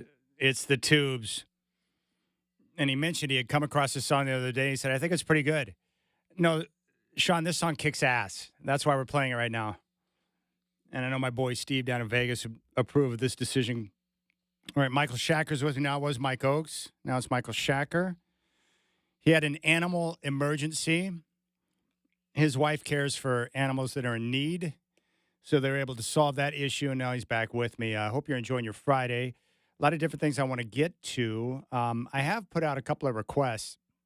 I have decided that I am going to pursue and just make an effort to reach out and talk to different people I want to talk to. So musicians that I've reached out to this week and waiting to hear back from, Rupert Holmes and Colin Hay, who's the head man for Men at Work. I've just decided, you know what? What's the worst thing you do is ask. I've learned that in the biz. Ask. The worst that can happen is they say no. And sometimes they say yes. Like one time I reached out to, who's the quarterback? Played at Notre Dame, and now he's with Fox Sports. Oh, it's Brady Quinn. I reached out to Brady Quinn, got his number, sent him a text. Hey, this is Chad from iHeart in Portland. Would you have a few minutes to join me to talk some football? And his response was very honest. No, I can't. All right, thanks, Brady. Appreciate that. It happens. Sometimes people say no, but sometimes they say yes. So if you have people, and I'm serious about this, if there are people you would like me to pursue, that you would like me to speak with and make an attempt to get on the show and interview, let me know. Hit me up on social at Chad and Rip City or text me. Many of you have my phone number, 360-281-5473. Now, I do have people that reach out through some of the different apps. The problem is I don't always check the DMs on like Instagram or Messenger or X. It's just too much. That's why I give out my phone number on air, because it's just easier for you to text me directly, and then I don't have to try and keep up with everything else that's everywhere. Because people be like, didn't you get my message? I'm like, what message? They're like, oh, I sent you a messenger. Well, why'd you do that? Especially if you got my phone number, why'd you do that? That stuff drives you crazy. It's too much. So if you want to text me, 360-281-5473. What do I care? It's just a phone number. I was telling someone the other day, do you remember? I know. The problem is I'm dating myself now. Do you remember when we used to have 4 digits? Did you used to have 4 digits? I still remember my Nana's number from the neighborhood in Salt Creek where I grew up in Manford, Oklahoma. There was no prefixes like 360. None of that stuff. It was just 4 digits. Like right now, my number is 360-281. The last 4 digits are 5473. It was just 4 digits. So back in the day, you would just pick up and dial 5473. But I still remember my Nana's number. I can't remember the 4 digits for my house, but I remember Nana. 2301. Do you understand what I'm saying? It was like with a rotary phone, too. We had a rotary phone in the house. I loved the reason why I remember Nana's number is because, well, she was my number one, and she still is. But anytime my mom, and maybe some of you can relate to this, but my mom sometimes would make dinner when I was little Chad, things that I didn't want to eat, like pot roast. I hated Sundays because she would put the pot roast in the crock pot. I didn't know what that meant. Not a lunch I wanted to consume. That's when I break off a phone call to Nana to 2301, and I would ask her what she was having for dinner. And amazingly, every time I asked her that question, she would say macaroni and cheese and wieners. And I knew right there that it was my time to go hit Nana's house. And she lived right down the street, so I would just hop on my bike and ride down. I didn't have to ask for permission. I didn't have to give Nana a heads up before I just barged in. I would just roll over. The problem is now that I'm older, I realize how annoying that must have been. But she never showed it. All she did was open her arms and say, come on in. I got your dinner ready. And she would always put the macaroni and cheese in this little measuring cup. I like to eat it out of that. And she had like a smaller fork that was easier for me to handle in my younger days. And then me and my papa would sit at the table and eat dinner. And my papa he was kind of a funny guy, but I enjoyed spending time with him. You know, my papa, my dad's dad, he was a lot like my dad. He didn't really talk much. And I noticed that a lot of guys from that day and age, they didn't talk a lot. Like papa wasn't one to really share his feelings. You know, he fought in World War II, and he was kind of a tough guy, but he did show emotion when it came to family. I saw him cry a couple of times, but he loved his grandkids. He loved Nana with all of his heart, and he cared about family a lot. And he always worried about my education. He encouraged me to go to make sure I tried as hard as I could in school, and then he wanted me to go to college. The problem is he died before I graduated from college.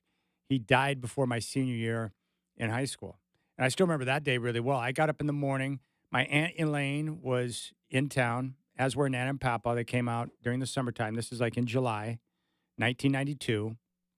And I had gotten up in the morning to go and work out. I was going to meet Luke and work out. This is back in the early days after I'd just met Luke. So I was going to work out. And then I was going to come back, and I don't know what I had to do that day, work, or I think I was still working at Red Robin or something like that. But I got up in the morning, and I had breakfast with Papa. And we were sitting at the table just, joking like normal. And he would go on his morning walk every day because he was a diabetic. So he had to do some, form of exercise to monitor the blood sugar levels and stuff. And he always kept like a pack of M&Ms, one of the little miniature snack size packs in his pocket. So if his blood sugar got below a certain level, he could pop a couple of M&Ms in. Well, as I was coming back into the neighborhood after I worked out that morning, as I was coming up the hill to my house, I saw an ambulance, and I saw some people who were standing around kind of in a circle, and I saw someone lying on the ground.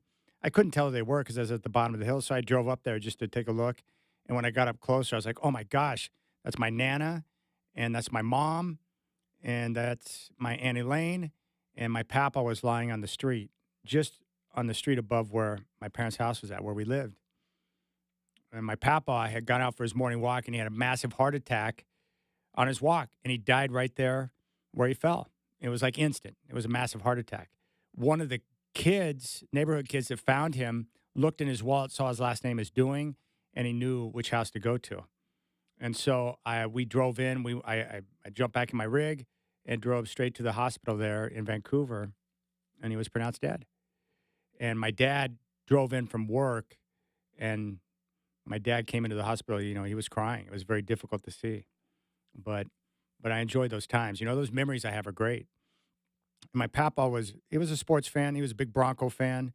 I got my Bronco love from my Papa, and he was really into that. He loved the football. He loved baseball a lot, too. He was a big Cardinal and Dodger fan.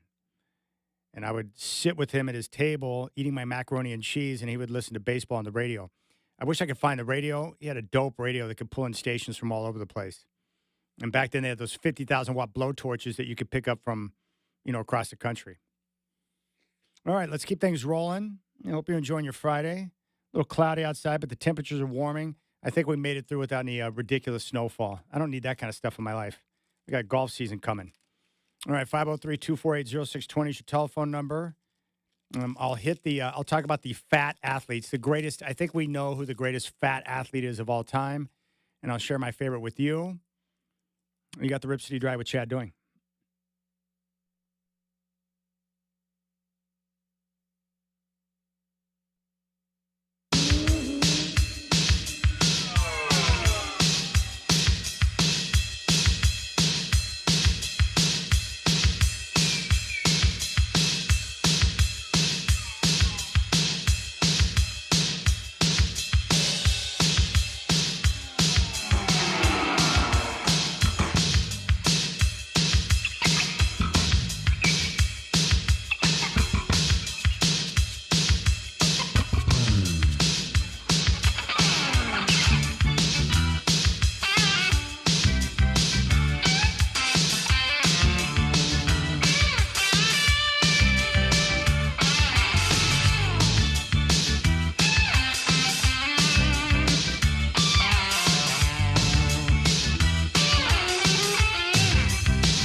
All right, my friends, it's now 5 o'clock. Chad here. We start with basketball where the Blazers took a loss last night. They've dropped 4 straight. Lakers get the win by 8. LeBron with 40. Avdia, 28. And 19.7 boards for Tamani Kamara. The Blazers get today off. They're back at it tomorrow against Charlotte at Moda-Tip 7. We'll have game day live from Moda Center at 5 here in your home of the Blazers, 620 Rip City Radio. From baseball, Dodgers pitcher Bobby Miller did not sustain any fractures after taking a line drive off his dome. And for the first time in 50 years, the Yankees will allow players to have well-groomed beards. Don't forget, you can listen to every Trailblazers game streaming live on the iHeartRadio app. We got more of the Rip City Drive coming at you right now.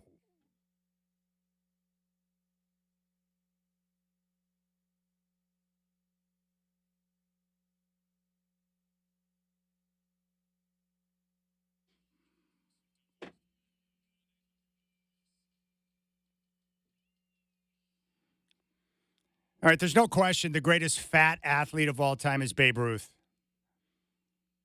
He's considered the greatest baseball player of all time, and when compared to the other possibilities, he is the greatest fatty of all time. A fat guy who could flat out mash and ball, and he could pitch. He could do everything. He's Babe Ruth. So props to him. He is number one. I think number 2 on the list is probably Tony Gwynn, one of the greatest hitters of all time. Charles Barkley is definitely on the list. He used to be fat. He never really got himself in peak condition. And I think other guys to be considered, Nikola Jokic, who has man boobs, and also Luka. But there are others. Butterbean is up there. There's been a lot of guys, a lot of people who named a lot of players, but they're not great. They were just athletes who were fat, like Raymond Felton. So we can't just throw every name out there. I got a number of votes for Vince Wilfork, the nose tackle, who is huge and great. And he's a cool dude. So I don't doubt that Wilfork is up there on the list, but if you're choosing one, it's Babe Ruth. I didn't consider Babe Ruth. He wasn't top of mind when I asked the question, but there's no question. It's Babe Ruth. And then you can slot in the other great fat athletes after that. But it's amazing to me how guys can be in certain conditions, all shapes and sizes, and still be able to ball at a high level. Love that so much. Now, there are guys that proves it. LeBron is chiseled from stone. He looks amazing at age 40, balling out. And then there are guys like Luka who don't really condition themselves like LeBron, who can go out there and play at a high level too. Charles Barkley was an amazing basketball player. He got the nickname Round Mound of Rebound. That's another great nickname, by the way. You don't get that because conditioning's high on your priority list. So there you have it. Babe Ruth, without question. And then you can slot everyone else in. But Charles Barkley was great. He was a great player. He's like Karl Malone. He's like some of the greats, Dan Marino, the list of greatest that have never won a championship. He got to the finals, but he fell to Michael and the Bulls, like a lot of people did. It happens. I want to give you a summary real quick. I had Benjamin Albright on from 850 KOA in Denver. He's an NFL insider, well-connected, and also really good at the draft. I asked him about the quarterbacks, Cam Ward and Shedeur Sanders. He thinks Cam Ward will be the first quarterback taken potentially, although he thinks the Giants will probably take Shedeur Sanders at number 3. With the Titans and the Browns at the top of the draft, he thinks both those teams will look to trade out. But if the Titans stay at 1 and select a player, they're probably going to go defense with Abdul Carter. Outside of that, this is not a quarterback class like we saw last year. He thinks that these two players, Shedeur Sanders, his comp for him, Teddy Bridgewater, he thinks both Cam Ward and Shedeur Sanders would have been drafted after Bo Nix if they were in the same draft as all those guys who were taken last year. And he thinks the Browns are in a messy situation. They're going to do everything they can to move on from Deshaun Watson. But for the Titans, the reason why, even though they need a quarterback, why they won't take a quarterback is because they're more than just a quarterback away. They have a lot of things that they need. They need a lot of help, and they're going to go out there and get it done.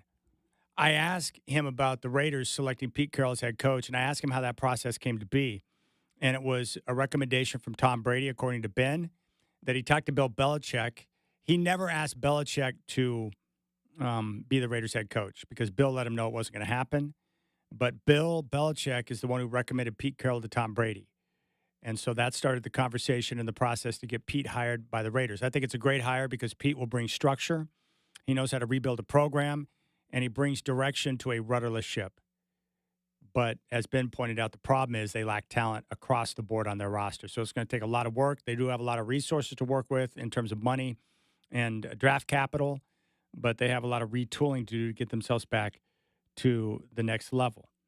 Travis Hunter, the Heisman Trophy winner from Colorado, where's he going to be and what's he going to do? What's his position? And the majority of teams he's spoken with in the NFL, they view him as a corner, a high-level corner who will be involved with some offensive packages as a receiver. But corner is where teams view him as being the best player. Now, obviously, you don't make as much money as a corner being a top-level corner as you do a wide receiver. But one thing you do get from that is the opportunity to showcase what you can do on offense in those packages. But I think also in terms of having longevity, chance of injury lesser at that position. And if he can be planted on one side of the field and take that over for an extended period of time, he's going to do just fine. But he's a high-character guy, big-time athlete, and played full-time on both sides of the ball at Colorado. He's awesome. But teams see him as a corner, but they'll give him the opportunity with some packages to be able to work on offense. I asked him about the increase in the salary cap number of $22 million. He said it doesn't really help teams out that much. All it means is that players will demand more on the open market come free agency time, so you don't get any real savings. There's no real benefit to an increase of $22 million. I hadn't even thought of it like that, but it makes a lot of sense. And there you have it. He thinks Bo Nix was really good in his first year. He thought Sean Payton abandoned the run too much, but in terms of what people thought he was going to be, decision-making, accuracy, running the offense, as a rookie, did a very good job. But as they became too pass-happy down the stretch, he did have a couple of multi-interception games. But he only took 24 sacks, which is a tremendous number for a rookie. So the key will be this, and this is the point he made about Bo. Going into year number 2, what will the progression be like? Because now defensive coordinators have got the film, they can study it, and they'll come up with game plans to try and limit what he does well. So what's the adjustment? Where's the improvement? How much does he improve? And can he and Sean Payton continue to find more balance within the offense to put Bo in a position to have success? And I think that's going to be pretty exciting to watch. So I'm geeked. I can't wait. He thinks that Ashton Jeanty definitely will be a first-round pick and will not be around at 20 when the Broncos are selecting. And there you have it. That's the latest. And he thinks Brian Schottenheimer's got a chance to be successful as the Cowboys head coach. With his experience, the different people he's worked with, he actually thinks the hire has a chance to be a good one, and he makes a very good point. You know, the way people have laughed at Jerry Jones hiring Brian Schottenheimer is very similar to the way we laughed at Dan Campbell when he was hired as the Lions head coach, talking about biting people's kneecaps, or when Nick Sirianni, who's crazy, was hired by the Eagles. And yet both those coaches have worked out extremely well. Dan Campbell's laid a foundation, and now that team's playing really well. And Nick Sirianni has already been to 2 Super Bowls, and he's got a championship under his belt. So sometimes the best hire is not always the first choice, and sometimes the best hire is the one that no one else likes or the one that everyone else makes fun of. So we'll see how things shake. I'm a fan of Jerry Jones. You know that. I want him to have success. I like his flamboyant personality. I like the way that he's a showman for the league. He's a genius at being able to draw attention to the Cowboys. I would like to see him have a chance to make another run. And hopefully Brian Schottenheimer can work out. Because Schottenheimer's a good dude. I want him to have success. And we talked about underdog stories earlier in the show. No, everyone's against Schottenheimer, and no one thinks it's a good hire. So I want to see it work out. I want to see him have success. And I'm pumped because the NFL draft's not too far away. We're just a few weeks away from free agency. The combine's right around the corner. So there's going to be a lot of stuff going down. And there's more and more good stuff on Shedeur in terms of the way he handles himself, the way he carries himself. He's very businessman-like. And I've seen that a lot with a lot of young quarterbacks coming out of college now. The way they carry themselves, their workout regimen, the people they put around them. I mean, they're treating it like a business. And they're not screwing around, which is cool. I like seeing young men in a position to make the most of an opportunity. And not just young men, but young women too. Like Caitlin Clark, she's handling herself very well with all the attention she's getting. And she's got a chance to cash in big time on the popularity and the viewers she's bringing to the WNBA game. And she's fun to watch. And she seems pretty cool. So there you have it. That's where we're at. So big thanks to Benjamin Albright. You can always podcast the show. Just go to the iHeartRadio app and pull up Rip City Radio 620. Trailblazers took the loss last night to the Lakers' first game since the All-Star break, and they're back at it tomorrow. They'll be at home to take on the Charlotte Hornets before they take off on an extended road trip. So that game tomorrow will tip off at 7, and Blazers game day will kick off at 5 here on your home of the Blazers, 620 Rip City Radio. So there you have it, the greatest fat athlete of all time, Babe Ruth. That's really not even debatable, is it? Now, again, Babe Ruth's a lot like Wilt Chamberlain. I wasn't around for those games. I didn't see Babe Ruth live, didn't see him on TV. I can't attest to his greatness, but I know what I read about Babe Ruth. He was great. I do have one Babe Ruth card that's worth a few dollars that I've had for quite some time. I miss those days when my Nana would roll me up to the card shop. There was this one place in Tulsa. They sold like comics and ball cards. It was like a plethora of greatness when you walked in there. And then Travis was telling me about a place last night. I can't remember the name of it, but they had like a bunch of like old memorabilia. Oh, by the way, props to my man Daniel Christerian. He popped in last night at the game. He went to the Laker game, and he brought to me a little gift. And he brought me a Larry Bird, Larry Legend shirt from back in the day, one of the caricature shirts. And so I'm like, thank you, Daniel. I appreciate that. But anyways, Travis was telling me about the store. I think it's out in Sherwood somewhere. But it's like this, they got collectibles. They got like the old posters. They got shirts like that with the caricatures. They got ball cards. They got a little bit of everything. I love that kind of stuff. So I thought Daniel was pretty cool to bring that by. Big fan. Larry Bird's my favorite. Love him to death. Love watching the old games. Love growing up watching him. But now I've got a little nighty shirt. Larry Bird. Larry Legend, who was Peter Vesey gave him that nickname. And that's why I like Jokic so much, because when I watch him, I see a lot of Larry Bird in his game. Slow and deliberate, very smart, and chess player-like, where he sees things happen before they happen. And his anticipatory passing is top-notch. And he's big, and he holds the rock like a guard, and he runs with pick and roll, and he's got a great shooting touch. He should not be able to do what he does on the basketball floor. It took me a while to warm up to Jokic, but I'm down with the guy now. All right, let's go out to the phones. Raider Mike wants to chime in. Raider Mike, I appreciate the call, my friend. What's going on? How's it going, man? Fabulous. Shedeur, I want him to be our new quarterback. I just don't know if it's going to happen. I don't think we're going to jump up to 2 or 1 or whatever to get him. And therefore, we're going to do what we did last year with Bowers. Just take the best available player. Probably going to be Mason Graham out of Michigan. He's a good player. That's my prediction at this point. He's a monster. You put him with Wilkins and Max on the outside and Kuntz, if he can return to form after blowing his knee out, that's a nasty, Muppet-killing defensive line. Hey, I haven't asked you yet. What do you think about the Pete Carroll hire? I love it. I think it because we missed out on the dude that went to Chicago. I think it's perfect hire for now. Yeah. And I think between Pete and Tommy, I think Shedeur's going to probably land in our laps. We need some luck like that over the years. I mean, we got Bowers last year. We're finally hitting draft picks like Damon Arnett, idiot. Abrams, idiot. It's time to tighten up our draft.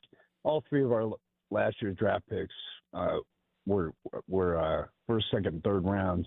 We're all starters. So we're starting to draft well again. Mark seems to be able to inhabit his dad's soul, I guess, and he's making finally good decisions. So anyway, I don't want Schottenheimer to succeed, though. I'm going to go against you there because his dad hated the Raiders. He did. Hated. No, he did. And it was a brutal hate. No, yeah. It was a brutal hate. I'll tell you anyway. about that. Let me tell you a story. Lorenzo Neal, who I worked with down in the Bay Area, probably the greatest fullback ever. He played for Marty in San Diego with the Chargers when Schottenheimer was a coach, and Lowe loved him. And he said that Marty was a great guy, great coach. But he said that when Raider Week would hit, that Marty was a different guy. and he would get up in front of the team and start talking about what the rivalry meant and why it was important for them to beat the Raiders, and he would start crying. Low Neal said the players knew that they better bring their A game when the Raiders were in town because Marty took it very seriously. Much in the same way that Mike Shanahan treated the Raider rivalry when he was Broncos head coach. I think Shanahan lifetime against the Raiders as Broncos head coach was 16-5. That's pretty good. He hated Al because Al ripped him off and never paid him the money he owed him after he fired him in 88. Come on, Al. Pay up, all right? Pay the money. Pay the man the money. And then he's not going to beat your face into the curb over and over again. Mark Schlereth hated the Raiders. Great Bronco. I think his record, because he played under Shanahan, was 11-1 against the Raiders. But yeah, Marty would cry. He would get up in front of the team and start crying because it was Raider week. Lowe said it was amazing to see a coach get up in front of the team and start crying like that because he was so heated. He also played for Jim Moore and said he was crazy. I love that kind of stuff. All right, we'll come back. Rip City Drive. Tony chimes in. He says, hey, Chad, what about Boog Powell and the Refrigerator Perry? It's hard to find a better name than William the Refrigerator Perry. He was very fat and very dominant and part of that 85 Bear defense. I'm still mad at Mike Ditka for giving the ball to the Refrigerator in the Super Bowl, not Walter Payton. Like, I love the Refrigerator, but how can you disrespect greatness, sweetness? Give Peyton the ball, Mike. And by the way, Mike Ditka, for the record, worst interview of all time in my radio career. We called him on the golf course. He agreed to do the interview, got mad because he was playing golf and was a real pain in the ass. It's like, hey, coach, you're a Hall of Famer. We respect you, Iron Mike. If you don't want to do the interview because you're out swinging the sticks, I, as much as anyone, understand. Just say, no, I'm playing golf. Don't answer the phone and get mad because we're talking and trying to talk football with you when you're out there trying to knock in an 8-footer for birdie. Come on, bro. All right, Rip City Drive.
Yeah, Sade's awesome. I think she just celebrated her birthday in the last couple of weeks.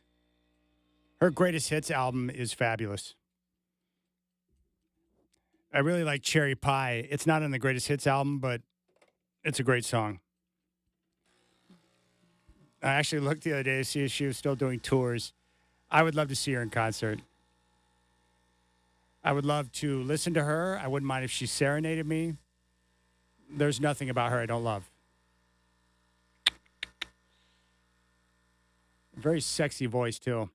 This is I would say her greatest hits album might be the best love-making music of all time. It might be. And no, I don't need your input on what the best love-making music of all time is. I'm just saying.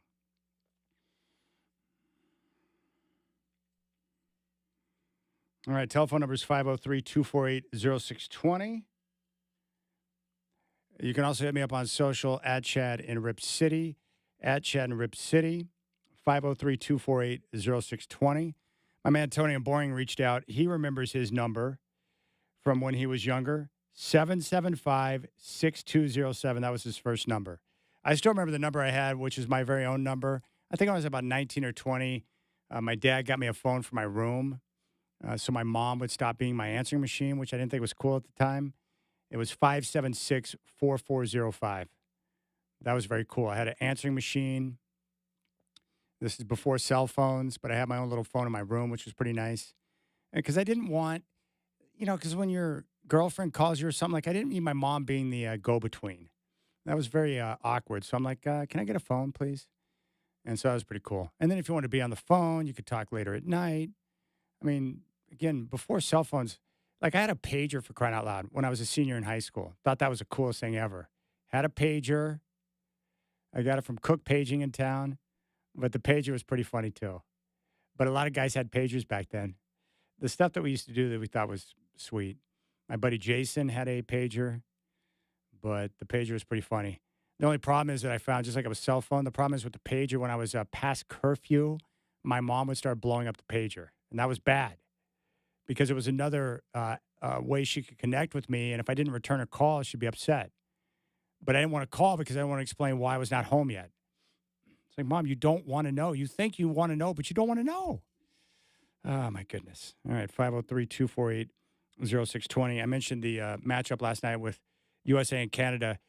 I watched it, but I was at the game, so I had it on a screen in front of me there at press row, but I couldn't – it wasn't the same because I couldn't hear the noise or the atmosphere. I had people texting me, telling me how great it was. But that is my formula for drawing fans in.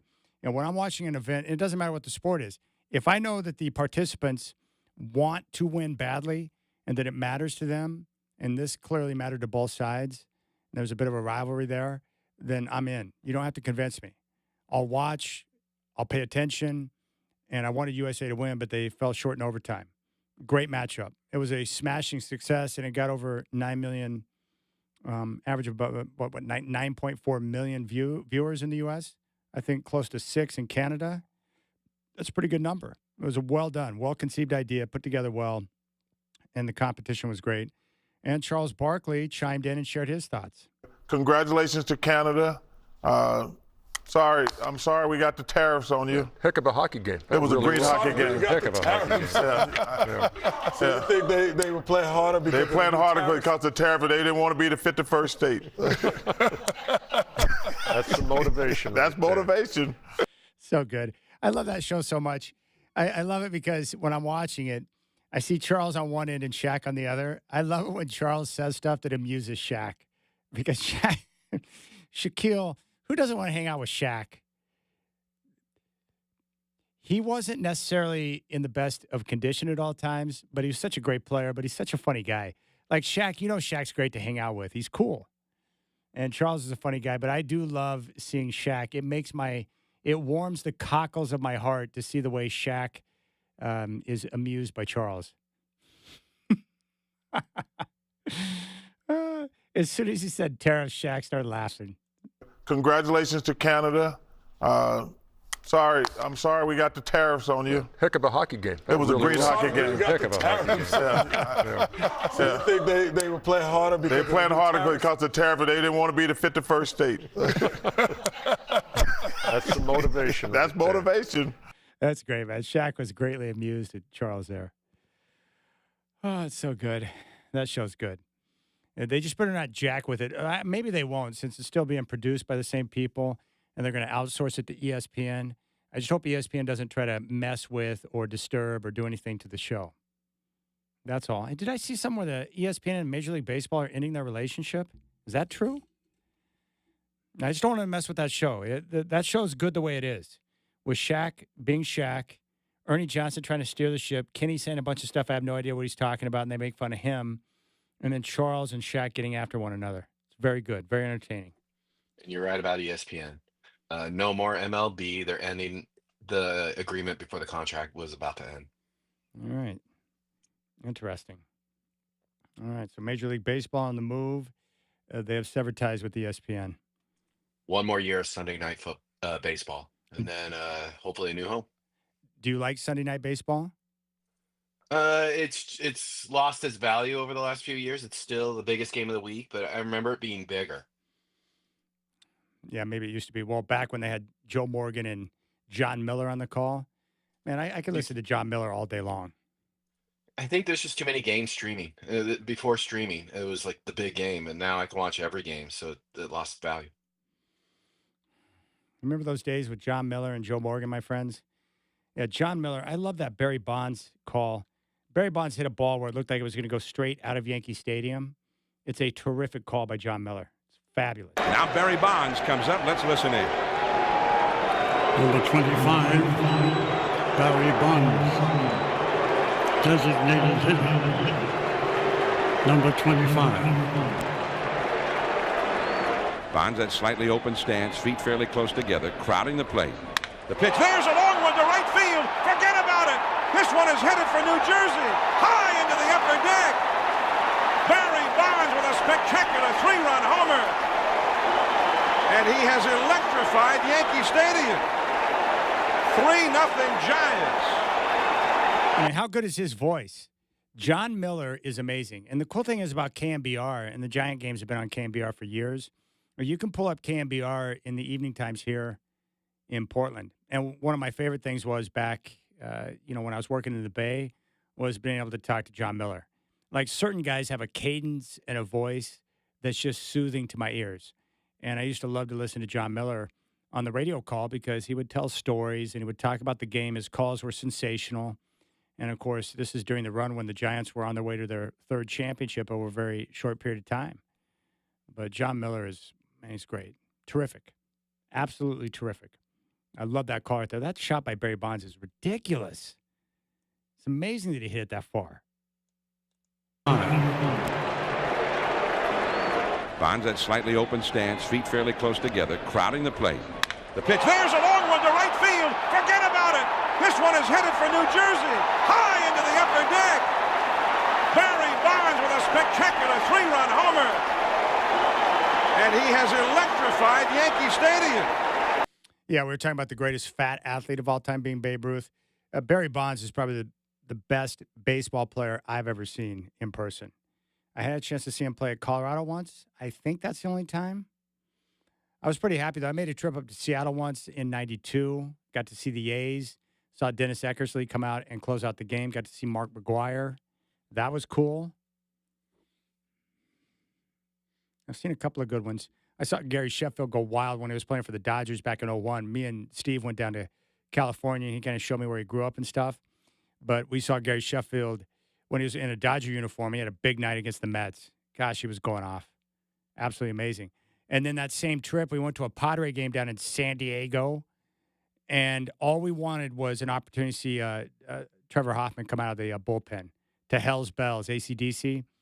And we needed a home run. I'll never forget it. Mike Darr, who passed away shortly after this moment, I think in a plane crash. Mike Darr hit a home run. It was like a 2 or 3 run bomb, which gave the Padres the lead going into the ninth. So that meant the opportunity to see Trevor Hoffman. And he came out to Hell's Bells, and he stepped up on the mound. Mike Piazza, who is a stud, And he's got one of the best home runs I've ever seen, too, where they hit out of Dodger Stadium. Well, he came out to pinch hit, and Hoffman was throwing heat, and we were sitting right behind the plate, and Piazza was, like, rubbing his eyes and trying to figure things out, and he just flamed quickly. It was great to see Hoffman, one of the best closers of all time. And I have had the opportunity to see Mariano Rivera. He's one of my favorite athletes ever, but I saw the Yankees up in Seattle multiple times. That's another good home run. I think John Miller was on the call on that one. Have you seen that one before? Mike Piazza, who's just a flat-out stud, hits one out of Dodger Stadium. He did this on Sunday Night Baseball. And John Miller was on the call. That one is hit a mile. A majestic shot to the top of the bleachers out there. Wow. Number 37 for Piazza.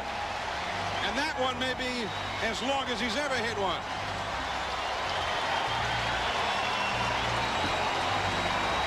There you go. See ya. I love that. John Miller's reaction was, wow, a majestic shot. He hit it out of the stadium. And now if you go to Dodger Stadium, I was down there year before last, like in the outfield now, it's cool because they have like a, I don't know what you call it, like a mezzanine area, or it's like this open area back there where they have different restaurants and places you can walk around, and they got different memorabilia hanging up. Dodger Stadium is really cool now because they've got it set up where you can walk around the entire stadium. But that whole outfield area where Piazza hit the ball, completely transformed now. Can you imagine, like, you're out there, like, in the middle of the game, like, you know, maybe you go to get, you know, a souvenir, or you're getting something to eat, and all of a sudden the ball drops on your dome, and you're like, where'd that come from? Don't mind me. It was just Piazza hitting one out of the freaking stadium. Amazing. Jeez, that was a big-time shot. McGuire did it, too. I think it was Vin Scully on the call. McGuire hit one out of the stadium. Guys hitting balls out of stadiums is pretty awesome. There it is. You just go to YouTube, put in Mark McGuire Dodger Stadium, and then you get the greatness of that. It's pretty wild. Pretty good. Let's take a listen. And all of a sudden, it's 9-7. He walked 160 times, struck out 155, and he's done it again. And let's see where that goes. It hit the top of the roof. Whoa! Will Vistargil hit 2 out, and McGuire's ball hit the edge of the roof and came back into the seats. That's pretty awesome. Mark McGuire, Willie Stargell. I think Willie Stargell hit one out of Civic Stadium up into the Mac Club, I think. Wasn't that Stargell? And John Miller's great. And that was the best. That was the best time of what they had to offer on Sunday Night Baseball. Joe Morgan, John Miller. And they did some playoff games, too, together. Fabulous. I think they did the like the 04 ALCS with the Yanks and the Red Sox, 03 as well. It was great. Love that stuff. You know, some of those baseball announcers are so good that you can just listen to them all day, even if you don't care about the teams, because they're so good at what they do. 503-248-0620.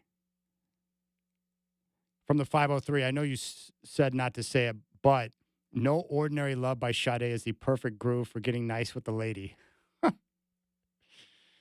I told you, man, that Greatest Hits album, like if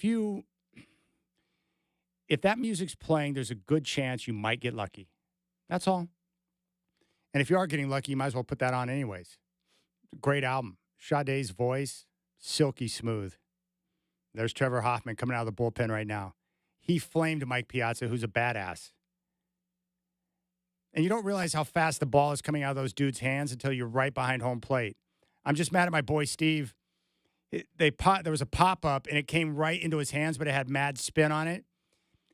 He didn't handle the ball, and it hit the lady's thigh right next to him, and it put a little bruise on her leg, so he gave her the ball. It's like, dude, he went like Donovan Clingan trying to grab a rebound last night. He dropped the ball, and because of the mad spin. So you got to catch that, man.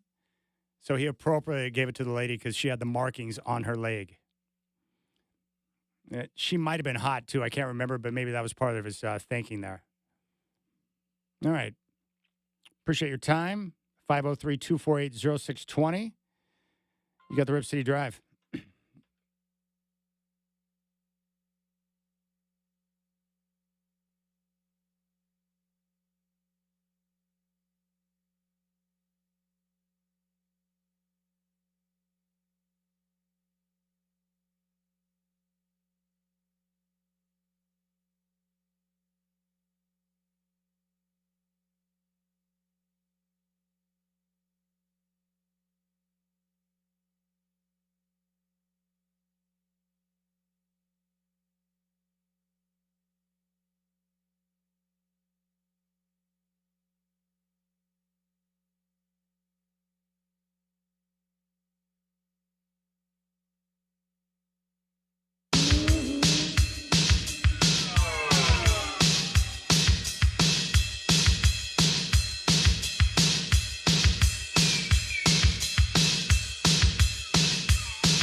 All right, Tony makes a very good point. Gary Sheffield is one of my favorite baseball players of all time. I love watching him play, and I love watching him at the plate. But the way he would wield the bat before the pitch came in was really scary. So intimidating to see his size up at the plate when that bat would start waving around. It was like a warning shot. You know how a cobra gets up and, expands its hood to let you know that it's upset and it's about to do something that will kill you? That was Gary Sheffield's little warning sign there at the plate when he started waving the bat around and then connect on another long bomb. He was a stud. Love watching him play, and I'm glad I got to see him in person a few times. Saw him with the Yankees, got to see him when he was a member of the Dodgers, and he had a very long and productive career, and he played well for multiple franchises. That was a big-time player right there. Gary Sheffield's cool. And his son is a social media influencer. He's cool, too. Cool cat. All right, Trailblazers tomorrow taking on the Hornets. Tip-off at 7 from Moda Center. For all your Trailblazer ticket needs, just simply head over to trailblazers.com. Brendan Slaughter will have Blazers game day starting at 5 o'clock, and then Portland will kick off on a road trip. Hard to believe, but less than 30 games left. 26 games to go now. I think 12 at home, 14 on the road, and hopefully we'll see more development from the young guys as the season progresses, and that's where we're at. Oh, I saw the preview last night. I don't know if Shacker saw it yet or not, but I did see the preview for Karate Kid Legends. I just finished watching the end of Cobra Kai, which was phenomenal. And if you're not into Cobra Kai, you should probably get into Cobra Kai. But I watched the trailer for Karate Kid Legends, and it's going to have Jackie Chan and Ralph Macchio in it. It looks like it's going to be great. Did you see the trailer yet, Shacker? Yeah. Yeah, I saw the trailer, but I can't tell. Is it in Bizarro World, Karate Kid World? Is it like a multiverse, or is it the same universe as Cobra Kai, that great show that just wrapped up? I think it's going to be in episodes. I think it's going to be in a similar spot. I looked it up. I did some digging today. I don't think Johnny Lawrence is going to be involved in Cobra Kai. I don't think he's going to be in it. I don't think.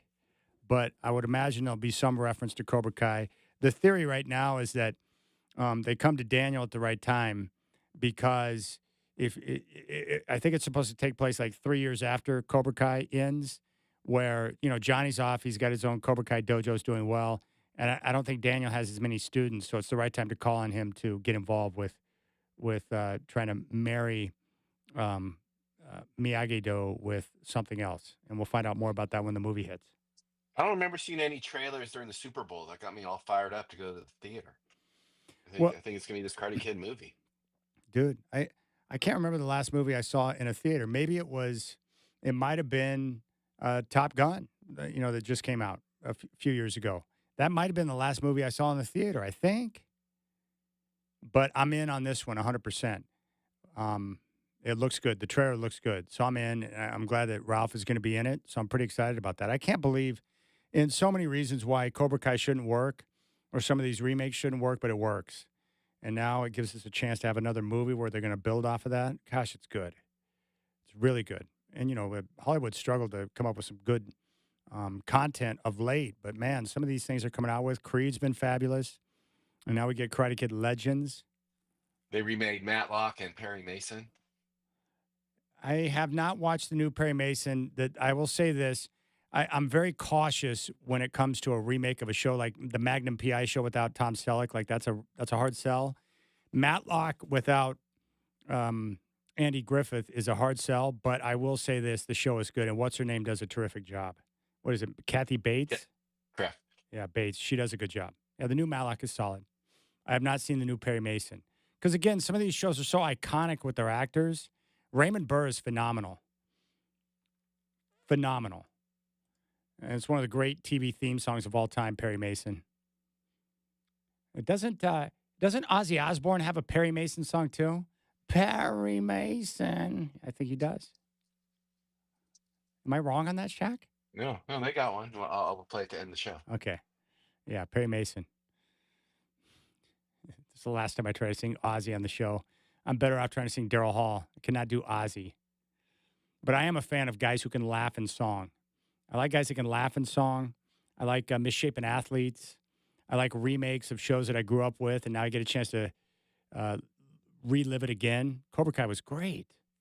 Yeah, Creed shouldn't work either. They already done 3 Creed movies. They're all very good. And I love the fact that Sylvester Stallone was involved in the first 2. But my next show I've got to dig into and binge is Tulsa King. I've never been a big like gangsta, movie fan. It's not really my cup of tea, but I am a Sylvester Stallone fan, and I made a vow to him a long time ago for all the greatness he gave me with Rocky that I would devote myself to supporting him forever. And so that's what I'm going to do. So I'm going to check out Tulsa King. Everyone I've talked to that's seen all the episodes so far said it's great. But I have not, because, I'm like anyone else. I got limited time. I can only, I got to pick and choose what I dive into. And that's the way it goes. Man, I got people trying to sell me on freaking LeBron over MJ again. I don't need that in my life, all right? I think if you think that LeBron's better than MJ, I think you're crazy, but that's fine. Here's another message. You will never change your biased opinion against LBJ for Jordan. Something about people who watch as a child sometimes. Jordan didn't dominate anything without the Zen master Phil Jackson, never reached the finals before or after him, just like his clone, Kobe. Yeah. Okay, so now you're giving Phil all the credit? Michael Jordan was a great player before Phil arrived, and then Phil was able to help him alter his game a bit to where they were able to win championships. He would have won titles without Phil. I love Phil Jackson. He's my favorite. But Phil never won titles without MJ and Kobe and Shaq either. So I have a feeling MJ would have had success regardless. But, the good thing about Phil is he's able to connect with Michael and reach him and help him understand that you might look to move the basketball to your teammates from time to time. And he got him to buy into the triangle. And he got Kobe to buy in to a certain degree. All right. There it is. I like the opening to this song. Very good. Very, very good. All right. So have a great weekend, my